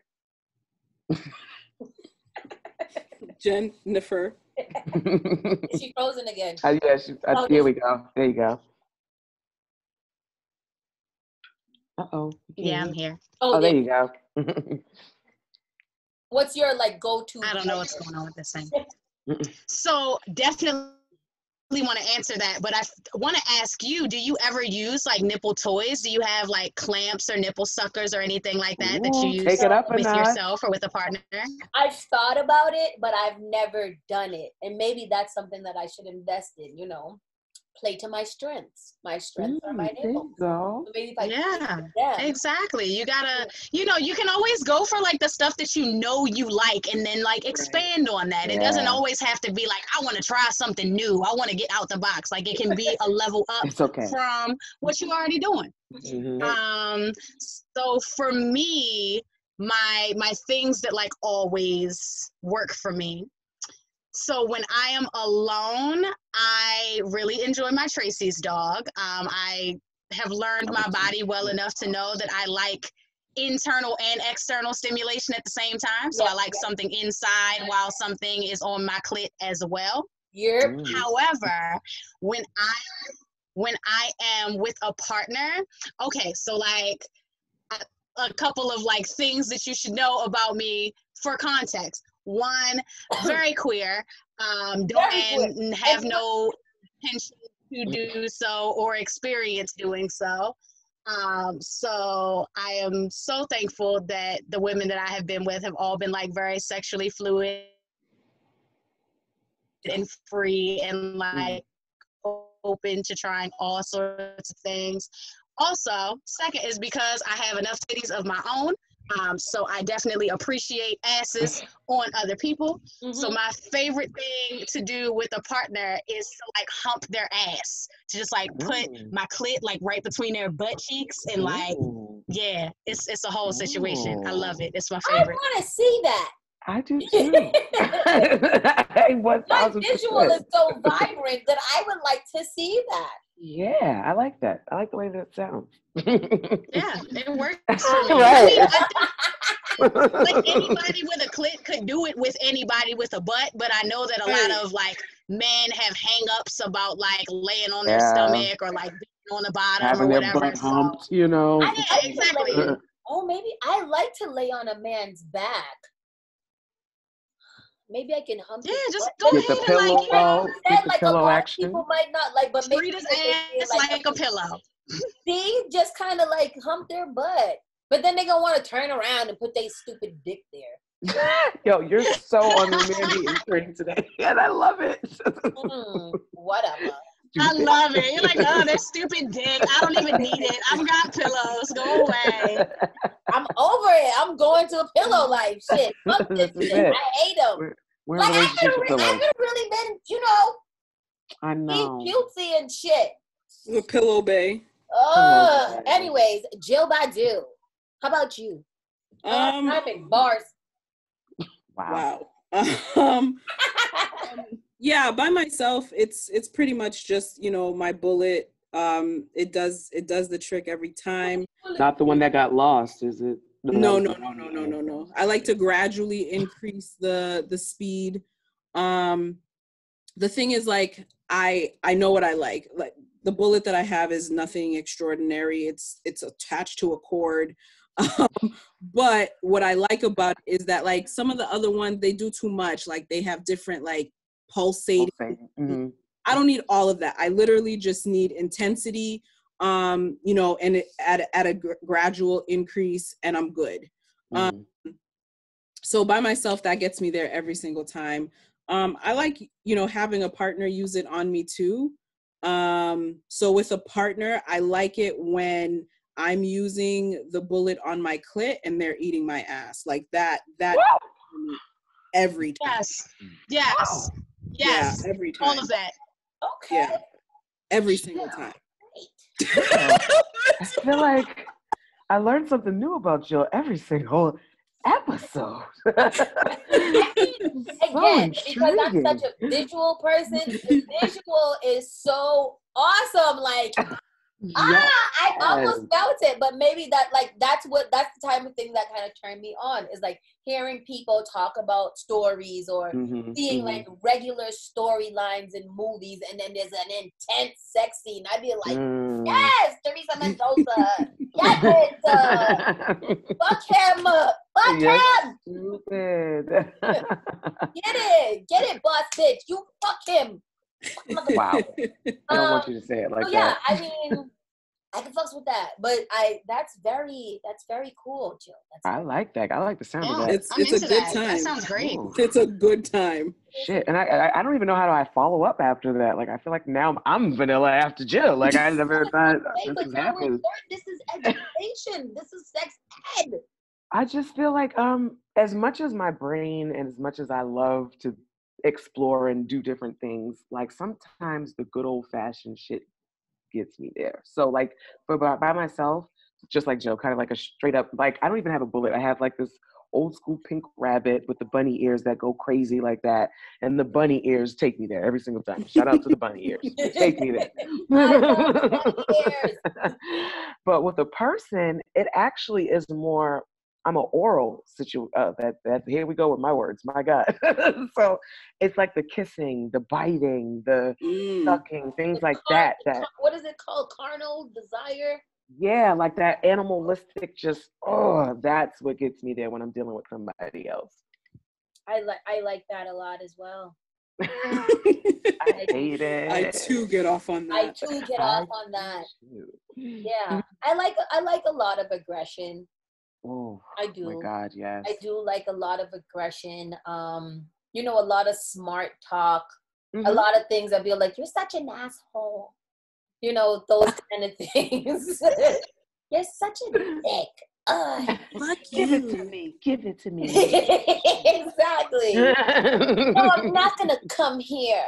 I quit. Fine. Whatever. That's your sex talk. I'm into it. I'm listening to it like, yeah, whatever. You should know Yeah. that. You know, when they're talking to you like all crazy, and then you know, like they're Whose like, is it? I'm still thinking about it. No. Yeah. It's mine, nigga. You know it's mine. Mine. That's So whose I it is. said, whose is it? Oh, yours. I said yours. Yeah. God. You got me. Man, I've been Don't feel practicing bad. that shit all week, yo. Oh, you was ready. Damn. I'm so sad for you. That fucking I sucks. know. hope you On a have, Friday I night. hope you have some on the horizon I because do. I got my Yes. weekly lined up. Stand by. You know. Shout out to the good old standbys, the ones that are just good old dependables. Do that you they can know that call they're on. standbys though? I don't I think feel they like give they a shit. do. I think they should. I think they I should. think they do. I think they know. I think they know I and think they're that okay level of with it. communication is important. I think it's Yeah. important to let folks know that, like, look, this is what our relationship is. When I need Yeah. it, I'm going to call you. And And a there lot has of to be room in that for them to say, like, you know, not this time or whatever, respecting their boundaries. True. But it's important for them to know that when they get that call, it is for a reason. You know what Yeah. it is. Like, that's it. You Yeah, just that's know not what it no is. like, hey, what's up? Like, no, this is No. for real. I have But what goals. if they low key like? Okay, so Uh-oh, let's get it. Let's get to it. Let's get you to know, it. like, are you supposed to know? I don't know. You know what? I don't know anything. What I do know, what I do know is that even at 36, I am still making really terrible decisions with my vagina. Me too, Mm. sis. Me too. And maybe the problem is I'm not receiving enough pleasure from it for it to make sense anymore. You know, like, I'm not getting enough out of doing dumb shit with my vagina to be able to justify it. Well, at least Doing that it. shit was dope, or, you know, Yeah. at least this. Like, at the end, I just be like, well, Was what it the really fuck worth did I it? get out of this? Like, did I get Yeah. anything out of this? Mhm. Yeah. I guess. So maybe I mean, that's real why- talk, you gotta stop. Like, you can't leave it up to chance. You can't just be like, oh, I'm gonna hit this person up and I trust them to please me. Like, you Yeah. have to communicate what it is that you want. If you know Yes. that you want some head until you come and then you need to lay down and have a little cuddle session so that you can recalibrate That's and then you want your back broke until you go to sleep again, then you can say that shit up front. And you just know what's about to go down. You know that, like, right. you're gonna get what you need out of it, rather than like relying on whoever the fuck it is to do whatever they're gonna do, and like you're just supposed to like it. Right. Got a comment saying that we'll hit our I peak never in our want to rock 40s. the boat. Like, I've been living. It's your boat. I've been, Exactly. Rock it. See, I've been Rock living it. a long time with no head, right? Like, for quite some time now. And I really do like head. And the other day in the group, Tell Me Everything, somebody posted, can you be with someone that doesn't give head? And for a while I was doing good with not receiving head. I just don't feel like at this point in my life, I am willing to sacrifice head for just the comfort of nothing. Somebody being there. Yeah. So, like, you know, this is on my my bucket list for this week, is to get some head. From the person who hasn't been giving you head I historically? don't care who gives it to me. Somebody. We're gonna do a somebody gave the hot sauce head I don't campaign. give a shit who gives it to me. Like, I am not receiving enough of what I need to actually give a fuck about how somebody would feel about me wanting what I want. Right. You know? Jennifer, how did you get to that point where you felt like you could that conversation is something that you're definitely gonna have? Are you a conversationer where you have that conversation, like, I need this, and this? Yeah, so I do a lot of talking before sex. And I don't just mean like we're getting naked and talking about what's about to happen. Like before we ever decide we're actually having sex, there's a lot of like, what are you into? What are your kinks? What's off limits for you? What is the best sexual experience you've ever had? What is something that you've tried that you never want to try again? Like we do all of that before we even get to the, okay, now we're naked and face to face and it's about to go down. So we kind of go into it knowing those things. And then if there are any specifics for that day, because the thing that you like on Monday might not be the same things you like on Friday. True. So Very true. you gotta, like, even if you've already laid the foundation of this person knows this stuff about me, you still get to say, you know, today, like, I'm about to come on my period and my breasts are extra sensitive, so like stay away from them. Or like, my booty was looking real fat in the mirror earlier, so if you want to play around in that a little bit, then I would not mind. Like you're making it so casual, you know, like it is. It doesn't have to be conversation. Yeah, it doesn't have to be like a super formal or guarded thing. Like it can just be casual. And like I said before, like it's your body, it's your pleasure. Like you are the person who knows it and spends more time with it than anybody else. So you get to say what you know that it likes or what you might want to try, and you know, just be open to how that goes. Right. And then it also takes away that feeling of you just feeling like you're laying there being pounded to death because you've communicated 1,000%. Hey, this is on the menu for today. This is what I need. And also you get to say like, hey, this doesn't feel great. Can we try something else? Yeah. Or like, hey, can I move? Like, I'm not feeling comfortable on my back. Can I get on my knees? Or like, can I scoot up a little bit? Can I get on top of you? Like you get to rock the boat. You in the boat too. So we like, it's my boat. It's my boat. It's my boat. Yes, that's the takeaway of this conversation. It's your boat. It's your boat. It is your boat. Now I'm gonna start going. It's my boat. They're gonna be like, sis, I don't know what the hell you talk about, but that's what they're gonna say. It's funny, like in sex ed workshops, one of the things that we often do is like, what are some like names or nicknames or euphemisms you've heard for the vagina or the vulva? And one of them that was a surprise to me was old man in a boat. Like people grew up. We're the little man in the boat. Yeah. Yeah. People grew up having it called a man in a boat. Yeah. And I mean, the fact that they personified the clit as a man is hilarious to me. Come on, don't get me started, all right? It's gotta be a man. But, yeah, like I just thought that one was funny. So us talking about rocking this boat. There we go. We've owned it now. We've owned it. We are the little girls on the, not mean the big women in the boat. I don't like, I don't want to, You don't want to be in the boat? Nope. I don't want to be in the boat. I don't want to be in the boat. You like, I'm not sharing a boat with you. No, I can have a boat, but I'm not going to be in it. I could throw you up. And you can't come on. You can't come on my boat. We in the same ocean, but not in the same boat. Yeah. There we go. We all have boats. In the ocean. You get a boat. You get a boat. You get a boat. Everybody get a boat. Sauce, do you have those conversations with men before you engage with them in terms of like what they're into, what they're not into, what you're into, what they're into? Yeah.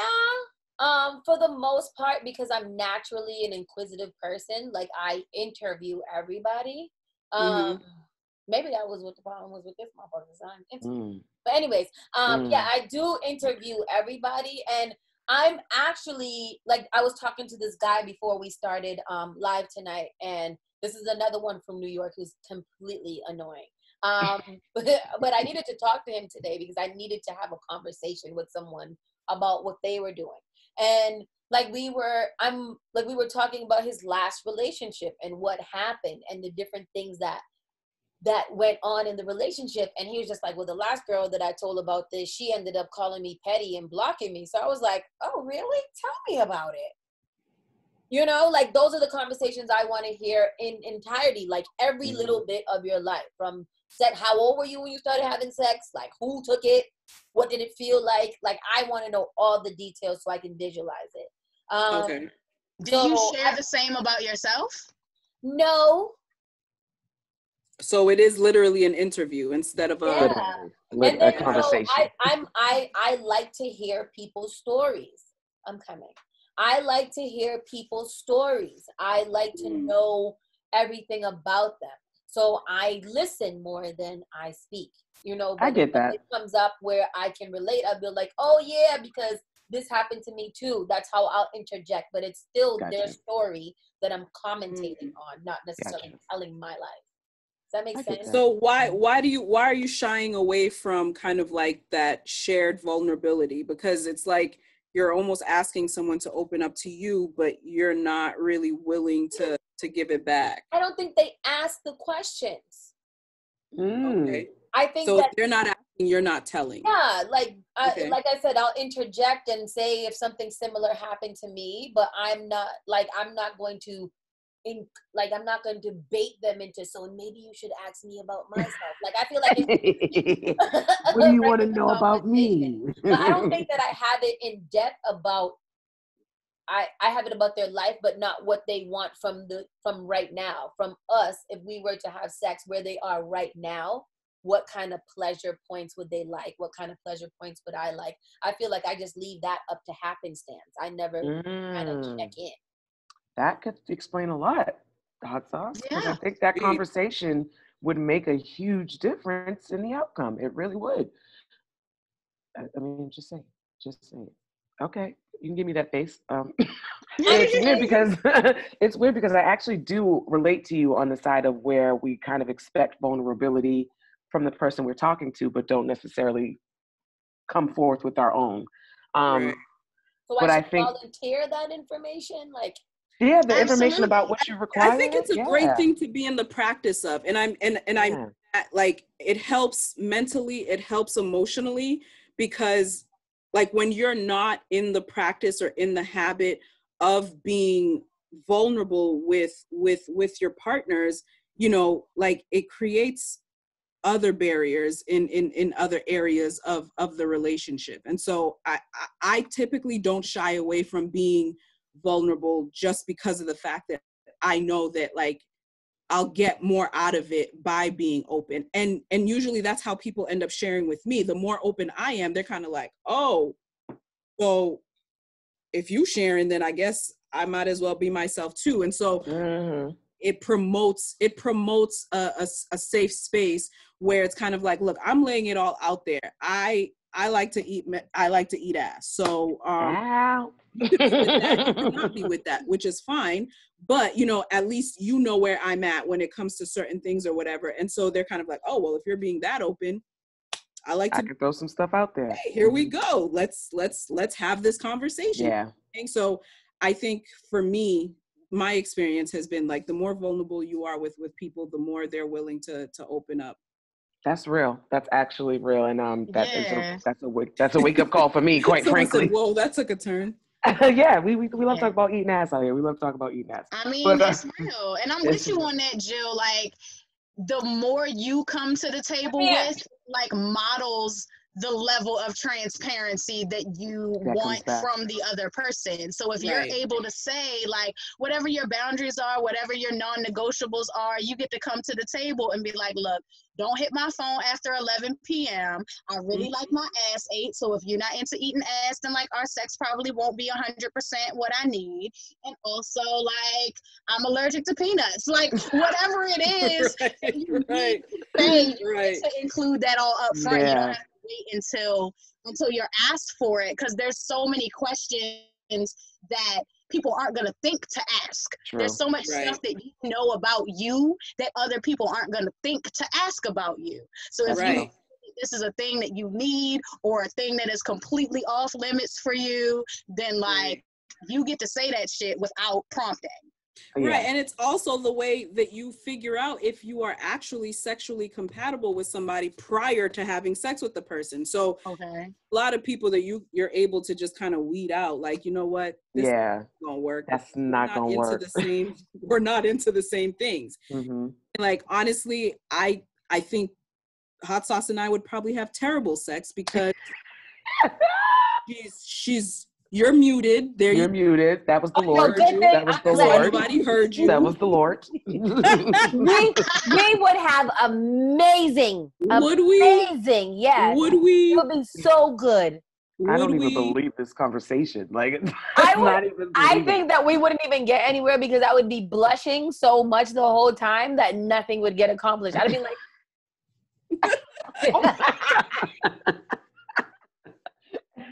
And who wants to have sex with a face like? Yeah, no, that's not a sexy face. That's No. not a keep going face. Exactly. No. Exactly. I don't even wanna, I wouldn't even wanna smash, bro. Like you're so, Oh, so annoying. well, now y'all see why I'm single. Not even my own wife would smash me. Like, yo, that's crazy. I don't want to be that person. I want to be desired by my friends. You are The thing is, desired. I The would problem desire is, you, but only if you were willing to be open-minded, right? If you were kind of like, all right, Jill, have at it, have your way with whoa, you know what I'm saying? Like that. have your I way could- with it. See, look at you, you're scared. And I don't know why. No, I'm not. Look.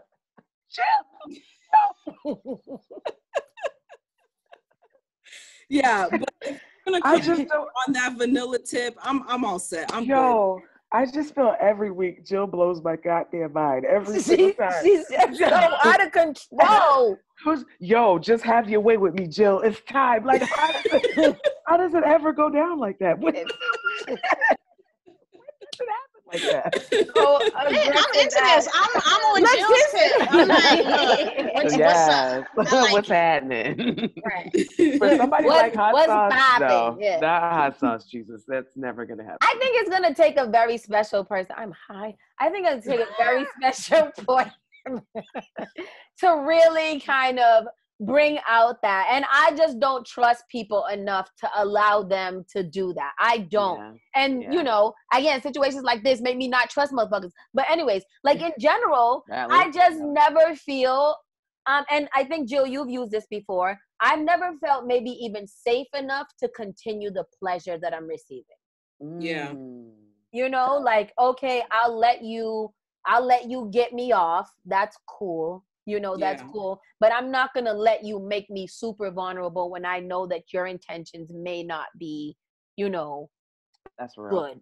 You know, Mm. like, so I think that I can never let my guard down. It's just Yeah. really hard to let somebody make you feel that much pleasure if you know they might not be meaning, like they might not even give a shit that they're doing that. You know, like you don't want to waste those kind of pleasureful moments on motherfuckers that don't matter.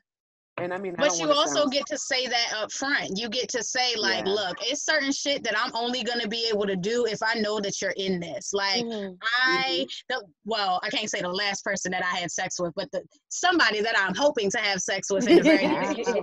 I told her, like, look, if you really trying to do like some one-time shit, then like, I'm not really down for that. The way that I fuck and the way that I connect with people, it is to build sexual relationships. It is to be able to explore. I feel like the first time is when you're like exploring, you're getting to know each other's bodies, you're asking those questions that like come up in the moment, and then your sexual relationship and your capacity for pleasure with that person grows from there. That's why I'm not really down to do just like a one-time situation. Like that's a waste of time for me. Yeah.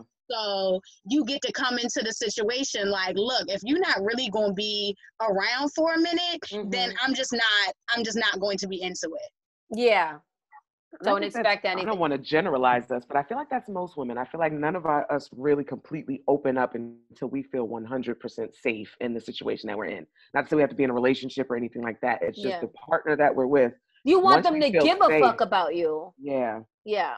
Because it does for me. It opens up a different level. I mean, I'm nasty regardless, you know, but there's just another level that opens up when I feel like I can trust you wholeheartedly, that you're not going to take my vulnerability and have your way with it. You know what I mean? Right. And now I'm more willing to be, you know, extra crazy or figure out more things for you and how can I please you and things like that, because now I'm trusting the communication and the bond that we're building together. But again, like everybody's saying, like, but that one hitter quitter situation, you're not going to get all of me in that one hitter quitter. Sorry. You're just not getting that.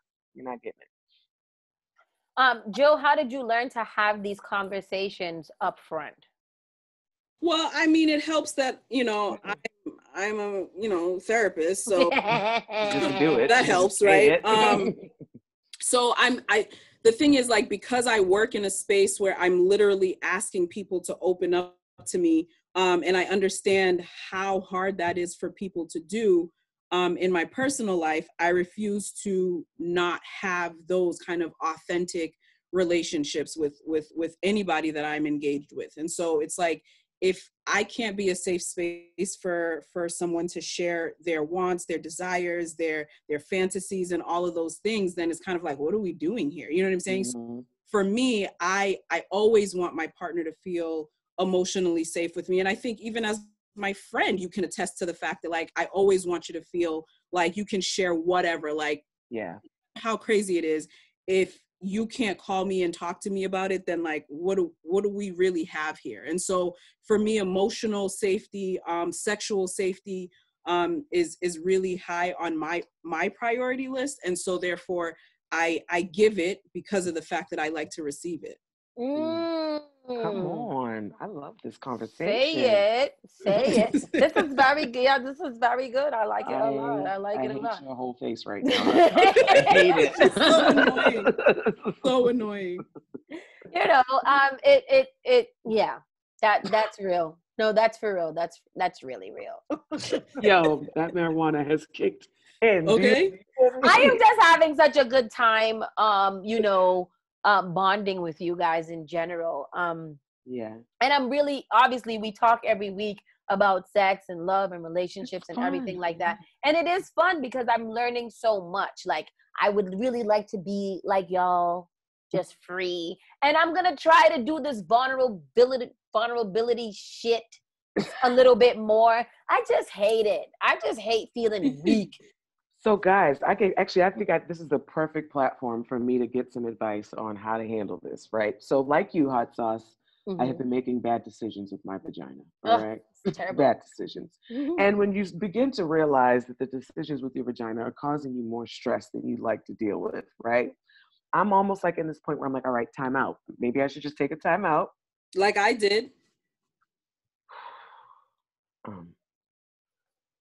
Go ahead, Mo. Silence for that lie. And Jennifer, they try to play me. That's They try to because play me. Jill was celibate for a whole 2 weeks. Fully celibate for like a good 3 months. She was celibate because of the coronavirus. That was it. And it wasn't even that. She was in quarantine for 14 days, and that's the only time she's been celibate. Okay? I gave it up for Lent, okay? You never made it through Lent. You never made it through. And there was a lot of self-love that happened. There was some. I remember we talked about made it through. No, there was lots of self-love that happened. Go ahead, tell your little story. Go ahead. Little advice, whatever. Now, why her story gotta be little? So I'm thinking like I need to go down this journey of celibacy, really kind of like just taking a time out of making decisions with my vagina. Now, no. Why does your face look like this? No, it's just not gonna work. It's not gonna work. I say that, and maybe it's worked for you. It did not work for me. I tried to. I made it 9 months, and then finally, I thought I was dealing with a person who was decent, and the sex was great. Mm-hmm. He wasn't, and then it was just like, damn, I wasted 9. Come on, man. I could have had 9 months of great sex right now. Yes, if I was gonna be still dealing with all of this fuck shit, then I would have just, kept it moving. I'm trying to figure out how do I get to a space where I'm making better decisions with my vagina. Well, when you say better decision, are you engaging or giving your vagina or sharing, let me say sharing it. I like it. Who I shouldn't be sharing it with, quite frankly. Oh, okay. Quite frankly. And so you know that going into it, you have no business sharing this. Okay. Mm-hmm. Okay. But the attraction is there, and then she takes over, and it happens. Okay. Yeah. And then I end up getting the lesson that I should have known, that I knew I was going to get in the beginning. Okay. And then I'm sitting there looking stupid, crying, like, why did I do this? Because you was listening to your vagina. That's why. So, like, I think that celibacy is a viable option for most people. Like, celibacy can be a thing that you do when you're, like, conserving your energy to put towards a new project or towards like a job or whatever. So it doesn't necessarily have to be like a sexual end goal. But if you know that you fucking people you ain't got no business fucking, you gotta know, like, we can be real out here. Yeah, we can. You gotta know what your non-negotiables are. You gotta know what your like hard limits are. Like, oh no, this like for me, this might sound petty, but as soon as a woman says the word females, like as soon as somebody refers to people as females, I'm like, you're not.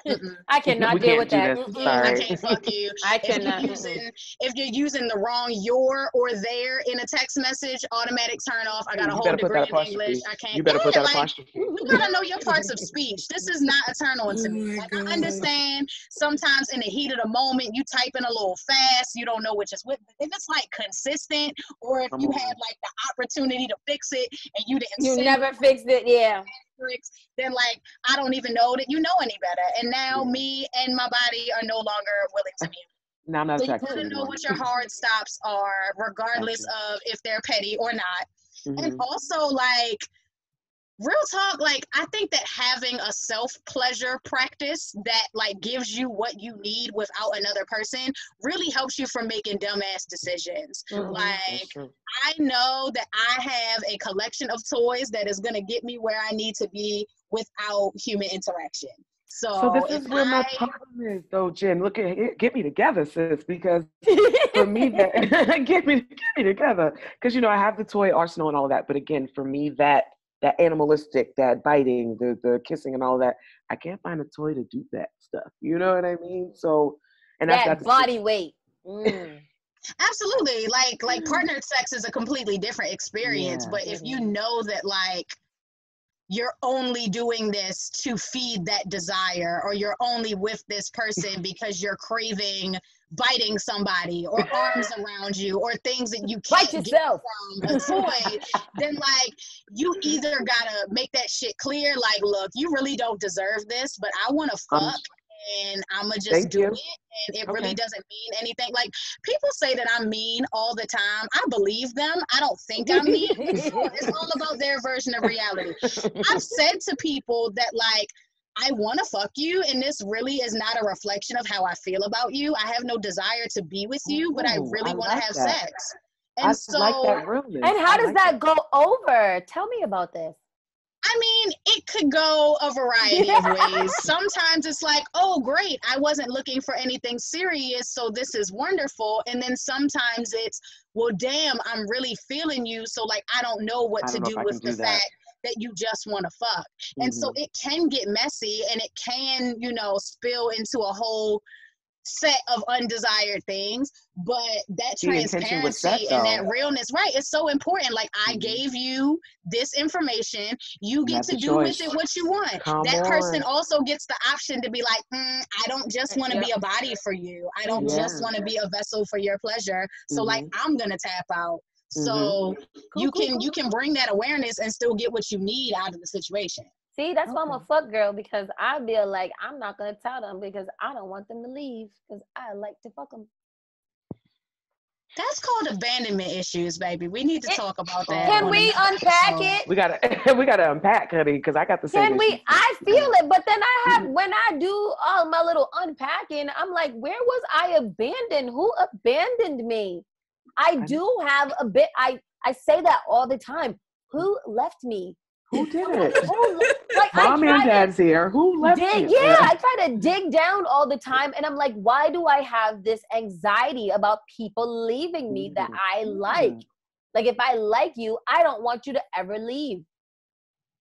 If I don't like you, you could go with the fuck. Of course. Go ahead. But if I do like you in any type of capacity, I don't want you to leave. Like, where are you going?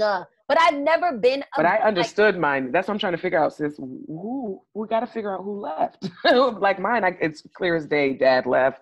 You know what I mean? So I've been constantly chasing after that. But sis, I'm trying to understand who left you.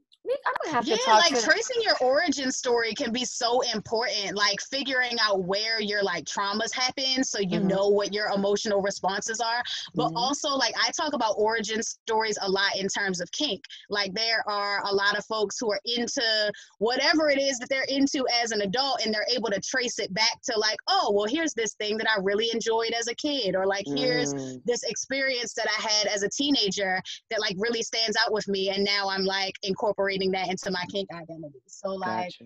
yeah, being able Doing to the trace work. that shit back, and yeah, doing the work, having that awareness, and like being honest with yourself and also other people, so Mhm. that you know like what risks you're running, like which expectations you have. Like you can't not tell somebody I always want you to be around. If you want this person to stick around, then you got to tell them you want them to stick around. and you got to stick around them so they can know that you want them. Yeah, this is something. I definitely. Wow. I gotta write this down. I feel like we need a part 2, part 3, part 4. Like, Okay. we gotta unpack. We got some unpacking to do. I got some work to do. I'm getting my No, life over here too, seriously. sis. I'm getting mine too. Because I've realized we're really going deep. I didn't know how we got here, but even with my abandonment issues, I'm quick to abandon somebody. Oh yeah, for sure. Crazy. Yeah. Like, Ooh, Jill, do you have abandonment issues? Oh, absolutely. Yeah. Oh yeah. I mean, for me, it's I Because you're so quick to abandon. oh wow. yeah, because like Put her out there. when the, Sorry, no, that like no, she Wow. like me cutting these niggas. She really don't love these hoes. Like she's like, oh, what? Oh no, it's oh true. peace. Like block, delete, cash app, nothing, like nothing. They'll be like, damn. You wouldn't even let No, me it's block true. this cash app. Damn, It's you don't even want no true. cash. No, I mean, if I see the writing on the wall, you know what I'm saying? Like I'm intuitive, so it's kind of like, oh, you think you about to nah, Bye. you ain't about to catch me slipping. So for me, you know, I definitely know that I have abandonment issues and stuff, and so it hinders me from being able to form secure attachments with men because of the fact that, you know, I got daddy issues, you know what I'm saying? Like that nigga was never there and yada yada yada. So like I'm definitely not surprised anytime that Not surprised. ever you're not gonna hurt my feelings. I'm gonna walk away before you have an opportunity to have me out here crying over your Bitch ass. or you not showing up or you ghosting me or whatever the case is. Wow, at me though. Wow. Oh no, Wow. do you feel targeted? She's okay. Is she feeling a little attacked here? I'm so sorry. I was literally talking about myself. I'm so sorry. I didn't know when it became about you. But Ow. Right. Yeah. So I mean, so that's kind of where my shit stems from. But I also think that like sometimes there was a post in the group this week where they were quoting Trevor Noah basically saying like if you take if you take sex out of the equation, you know, most women have like nothing to offer, they bring nothing to the table or whatever. And I think that so much of our identity and so much of our worth comes from, you know, having this vagina. And I think sometimes we feel compelled to bring our vagina to the table so that in hopes that it'll keep folks around. You know what I'm saying? And so, like, sometimes it's not necessarily like who left me, it's who am I trying to keep around by offering up this thing that I feel like this is where my worth comes from. And so if I take that off the table, do I still have worth? Do I still have value? And if people are not finding value in you when you do take that off the table, that's really hurtful to the self. That is. You know what I'm saying? Really like, it's dope. Absolutely. It's dope that you mentioned it though, because that's exactly what prompted me to like want to go to the celibacy route, because I'm trying to filter out those who are around me just for me, not for what I'm offering up to you. You know what I'm saying? So you better preach to my life right now, Jill. Thank you. I'm giving it up as soon as I get done here in New Orleans. Okay. I'm gonna start when I get back. When I get back. Then I'll then. start. Then after. Yeah, for sure. But right now, I gotta cleanse. I got a couple days. I get this out of my system so that I can really, deal with. See, I gotta don't make a couple more bad decisions. I don't be giving it up so early, and I still be getting, Oh. That's why it's important to be clear about what you want. It's like that's why you gotta say what you gotta say. Like if you whether you fuck on the first night or a year later, if you never say this is what I want out of this interaction, then you're still like leaving it up to chance. So I am a strong proponent of like having a sexual relationship with yourself that is satisfying to the point that like you don't need these niggas. Now, exactly. Bodies feel great, kissing is great, cuddles are great. I do miss being the big spoon very much. I would love to be a big spoon right now. But I'm also I'm auditioning for Little Spoon. So you're a little spoon. Oh, call me. I have to, guys. It's not an Indian Hot Wings every episode. single time. But no, that Wow. No English. None. No English. No, because it all just makes so much sense now. Yeah. Like I've been getting schooled since we started live. It just makes so much sense. Yeah. It's real though. We've been catching some real life lessons through these lives. I appreciate it. I appreciate it. We are upon our 2-hour mark. Jen, I have an ask. Would you do a piece for us tonight? Do you have anything off the top of your head that you can? Sure. I will definitely do a piece. So I just finished my feature for Pajama Jamie Jam Poetry Slam, which was really dope. I haven't had a poetry feature in a really long time, and so it gave me the opportunity to like explore some of my older writing. I'm also putting together my first book. Oh, what's it gonna be called? So the working title is Hidden Mirrors in Plain Sight. Oh, it is about all of the partners, all of the women that I have seen myself in and that have shown me a more whole picture of myself. Wow, I like that. And, all the lessons that, like, I didn't learn the first time, all of the things that became patterns and all of the bad decisions that became shit that I needed to unlearn. So, yeah, it's been really interesting to look back at stuff that I wrote, like, 10 years ago and be like, damn, bitch, you still doing the same raggedy. Yo. Don't it be like, Yo, I think that's the downside of journaling and stuff like that, because you look back and be like, sis, you was just journaling about this shit 10 years ago. It's like you gotta write it down and then you gotta read it back. That's the thing. You gotta read it back so you don't do the same bullshit. That's what happens. We never read it back. We just write it and go. And don't reflect on the shit that we did before. It's like y'all better start at me, Sauce. At me. At me. All right. So do your piece, boo. So I have a habit of like falling in love at the open mic, right? Like I be going to the little poetry shows and I be sitting there minding my business and then somebody get on stage and I be like, oh, all right, she cute or whatever. And then she start talking and I be like, she can have my babies. There are lots of poets that I have written poems about, just like sitting there watching them spit and I'm like, okay, I feel this. So I ended up writing a poem that like encapsulates all of that. And also like, so as much as I go to the open mic and fall in love, there's also people who like come to the open mic looking for the bitches who's trying to fall in love at the open mic. And I don't fall for that. I'm very turning down advances from people that I'm not interested in. It feels great. It's a lot of fun. And so I have a lot of people who come up to me at the poetry venues and be like, ooh, girl, I'm going to write about you. Wow. Like, it's going to do something for me. And so I pretty much said, like, well, if you're going to write about me, it needs to sound like this. So this is the piece. I'm here for it. Let's go. Write me. Line me all over your page. Run your thoughts up and down my margins. Foreshadow my curves with each stroke of your pen. Fingers wrapped around the shaft of your writing instruments, mine wrapped around the thought of what your poetry does to me. I live through your lyrics. So write me with your fingertips pen. Write me on smooth surface of skin.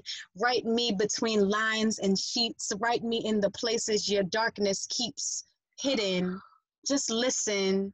Write me in script, connecting each line, crossing each T and dotting each I. Write me to the rhythm of our moves. Write me any way you choose. Write me on solid ground so the earth won't shake. Write me until your fingers ache. Write me till I can hardly breathe. Write me like it's New Year's Eve. Leave me speechless. And when the countdown clock strikes midnight, don't stop. Hold tight. Write me till we see the sunlights. Write me on waves of our shared energy. Feel our dichotomy manifest in heat. Write me till our passion leaks from the tip of your pen. Then we'll do it again. 'Cause you said you wanted to lay inside me and write poetry all night. Rewrite each line 3 times until you get it right. Oh my God. So write. So write me like a novel, not an essay or a short story. Write me with dialogue, a rise and a fall, a climax or 2 or 3, maybe 1 for you and 2 for me. See, I'm greedy when it comes to your poetry. I want to be your only muse, the only one you choose to write. So write me like it's your given right. Like tonight is the last night we'll ever spend together. So let's write like it's gonna last forever. Write a verse in the melody in honor of me. Write me in the key of C. We'll both sing the song and then write me to sleep. Wait a motherfucking Right, minute. right. Write me to Wait sleep. a Write motherfucking me to minute. sleep. My nipples are hard as heck now. Okay, it's just whoa, I love it. whoa. Like, everything is so good. Everything is so good. Everything. Everything is so good. I want to do write me too. Like just write me. You know, like Whoa. that bless your heart. You My are God. absolutely gorgeous. Like even your Yes. whole everything today. Your whole aura, This sis. Your fan, whole honey. aura. This fan is It's everything. life. It is Thank everything. you. I'm so glad it fits the aesthetic. I'm actually just really fucking hot in here. But it's so glad You are getting a standing ovation. You're getting Yes. yeses. You're getting motherfucking snaps. You're getting hard eyes. All Going off. The J.E. comment is section went snapping. crazy about that. That was Oh, thank absolutely you. gorgeous. Wow. Yeah. Yes, phew. honey. Everybody gotta go to bed now. You done put us I- all to sleep, sis. You done put us all to sleep. So we've been blessed to have some really amazing guests. Yeah. And you fall right into just the whole entire shit that we're trying to do, and that's just expose people like you. So Yeah, that so is dope. woo, child, honey, that was great. I'm just trying to calm my nipples down at this point. I'm really trying to calm them down. It's really hard. Tell us where we can find you, where your next events are, how we can donate, whatever you need. All Tell of us it. all of your good stuff. Take all of it. Take Take the all money. you want. Take all the money. Take all the money. I love it. You need So- workshops? What you need, girl? What you need? I am doing a bunch of shit and would love for you all to support me in whatever way you see fit. You can follow me on IG at Slut of the Month. That is where you will see me posting about whatever it is I have coming up. You can watch Tiny Tub on Tuesdays and Thursdays at 10 p.m. Eastern. Tiny Tub is my IG live talk show where I talk about sex, self-care, kink, and current Naked in events the tub, from y'all. the She's comfort naked of in the my tub, y'all. bathtub. I am. I'm in the bathtub. Now, I do have a towel over my titties. Instagram be real quick to take down Yeah. brown titties. Yep. So I do have to keep those covered. But yeah, so me and my guests just sit in our bathtubs and talk about our kinks and fetishes and desires and experiences and what we got on our minds. So that is every Tuesday and Thursday at 10 p.m. Eastern. You can also catch me hosting the Hoe Hives next virtual Yes. production. Hoe Hives. I is love Animal Instincts. And so I will be bringing you a bunch of amazing burlesque performances and kink education, a couple of demos and discussions that fit the theme. And that is all a part of the Hoe Hive. So it is spelled THEHAUXHIVE. If you go to find us on IG, the symbol is like a little honeycomb with a pussy in it because we're fancy like that. Cute. Yeah. Honeycomb and a pussy. So the Hoe Hive is a sex positive collective of Black queer women that is looking to create spaces for us to explore our kinks and fetishes and desires in a way that is safe and affirming and centers our pleasure, free from the gaze of like whiteness and maleness and all of the things that like limit femme sexual expression. Yeah. So yeah, that's a And thing. it's really celebrated. I think I love that fact so much that like everybody a part of that collective really celebrates each other's like sexuality and just sensuality. It's really dope. It's really dope. And just womanhood. It's not all I about would that. like to attend. I want to. So we have our next virtual event coming up on July 18th. My We also birthday. have, you should be there. We're gonna go there for you and for you. Yes, this needs to be a thing. Hit me up. We'll do make this. this a thing. Let's Yeah, do we this. will make it a thing. The Hoe Hive also has a virtual membership platform. It's kind of like a Hoe Facebook. So we can get on there and share our stories and questions and pictures that aren't necessarily safe to post on other social platforms. So you can connect with us through our website. So you can go to thehoehive.com so you can connect with our digital platform. And I'm also doing online workshops. So I just did my first one actually last weekend, and I'm going to be doing it again coming soon. It is called Kinky ABCs. And it is just an alphabetical rundown of different types of kinks, fetishes, and types of play. So it might introduce you to something you've never heard before. It might give you the opportunity to like dig deeper into something that you're interested in, or you might get through all 26 letters and be like, oh, I've done all that shit, but thank you for like showing me pictures of Black people doing it, because Yeah. really hard to find. If you're online looking for kink resources, you will most likely be sent in the direction of some white people doing shit. And so I see that. like I think it's really important for Black people to see Black people experiencing kink and negotiating consent and having desires that go outside of the like mainstream little bit of shit that we're taught or is talked about in our present. So can I just say, I just want to say really quickly, I do appreciate you, taking that role of doing the work, because I do feel like we as Black people are so sheltered, so just so close fist when it comes to expressing kinks and sexuality and things like that. So you taking that forefront to educate our people, is just, I admire you 1000% for that. I definitely do. Thank you. I've always wanted somebody to be, I wanted to be that person. I'm just scared. I don't know enough yet. I'm still learning. You gonna get there, girl. You gonna get there. You gonna be good. Final thoughts, Maybe final Jay, you can words. teach me. Final words. We'll start with Jill Badu because she's at the top. And I'll just go to say, but y'all can't be mad with her. I hate your life right now, Saucy. I hate it. Do it. Final thoughts. This I think Sauce definitely needed this tonight. I'm glad that we were able to talk through some things. And I'm here for you always. Definitely not have some things going. Mo had a late start. Jennifer, you are amazing. Thank you so much for being here with us. This was definitely an amazing conversation. Yeah, for sure. Jennifer, you next. So thank you for having me. This was really dope. I'm glad that we were able to like fill your night with some laughs and some introspection. So you're not just like sitting there thinking about this nigga who stood you up, because fuck him. He's canceled because I said so. I know he's that canceled. You know, Boom. you have questions. We all have questions. We all have curiosities. We all want to know, like, what the fuck is up. But sometimes you just have to settle in, Sometimes- like, Who gives a we shit? just don't Yeah, know. like, Right. yeah, exactly.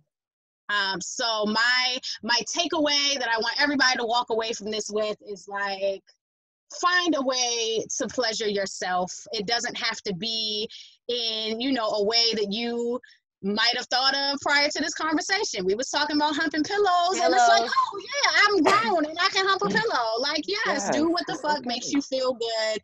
Don't judge yourself. Don't stand in your own way. Like, experiment with yourself, so that when it comes to, you know, bringing something new to a partner or wanting to try something out, you've already, like, laid that foundation of pleasure and security with yourself. So yeah, have fun. I love it. Mo, You know, I Mo always said gotta, that. I gotta hit you with that good old one-liner ending. You know me. Mhm. So in the words of my guy Dream, and on a theme, the underlying theme of tonight, I'm gonna end it with fuck that nigga. There we have it. I needed tonight. I needed something great to have to go down tonight. At first we were missing you guys, so I was extra sad, and then y'all popped up right on time and saved me. No, the timing was perfect because it helped work through a lot of stuff today. Jennifer, you are absolutely gorgeous. Beautiful. And I cannot wait to have you back so that we can really talk about, maybe next time we'll join you in the tub. And we'll do a special. We'll all get in the tub. All of us in the tub. And then we'll all have this same conversation, these bubbles. Let's do it. We'll do a tiny tub takeover. I like it. I like it. That should be dope. That should be awesome. We'll make sure you send us your flyers and everything like that, so I can share it and we could all share it. And we're gonna be there because it's gonna be Mo's birthday, and we want to come hang out with you. Yes, I love it. With that said, people, Mo, where can we find you? Oh, you can find me on Instagram, Facebook, and Twitter under Ms. Mophila, MZMOPHILA. You can also find my podcast, Let's Get Naked, all one word, and an underscore on Twitter and Instagram, and no underscore on Facebook. And look at how I did it that fast, guys. You see, usually I struggle. I did it that fast. And Jill, where can we find you? You can find me at Jill_Badu on Instagram and Jill Badu on Facebook. And Henny and oh yes, Jen, you gave up your information. Slut of the Month on Instagram, and from there it connects to everything else. Yes, you can follow me on IG at Slut of the Month. If you would like to give me money just because you feel that way, I am Poet Jennifer Eden on Cash App and Venmo. And you can also find me on Patreon at patreon.com/Poet Jennifer Eden. I love it. I love it. I love it. Henny and Hot Wings across all social media platforms, or just Google Henny and Hot Wings will be the first thing that pops up. And myself, Miss Hot Sauce, to you on all social media. And don't forget about SparkFMOnline.com. And with that said, people, we are officially out of here. Peace. And I am now going to stop the recording. Yeah.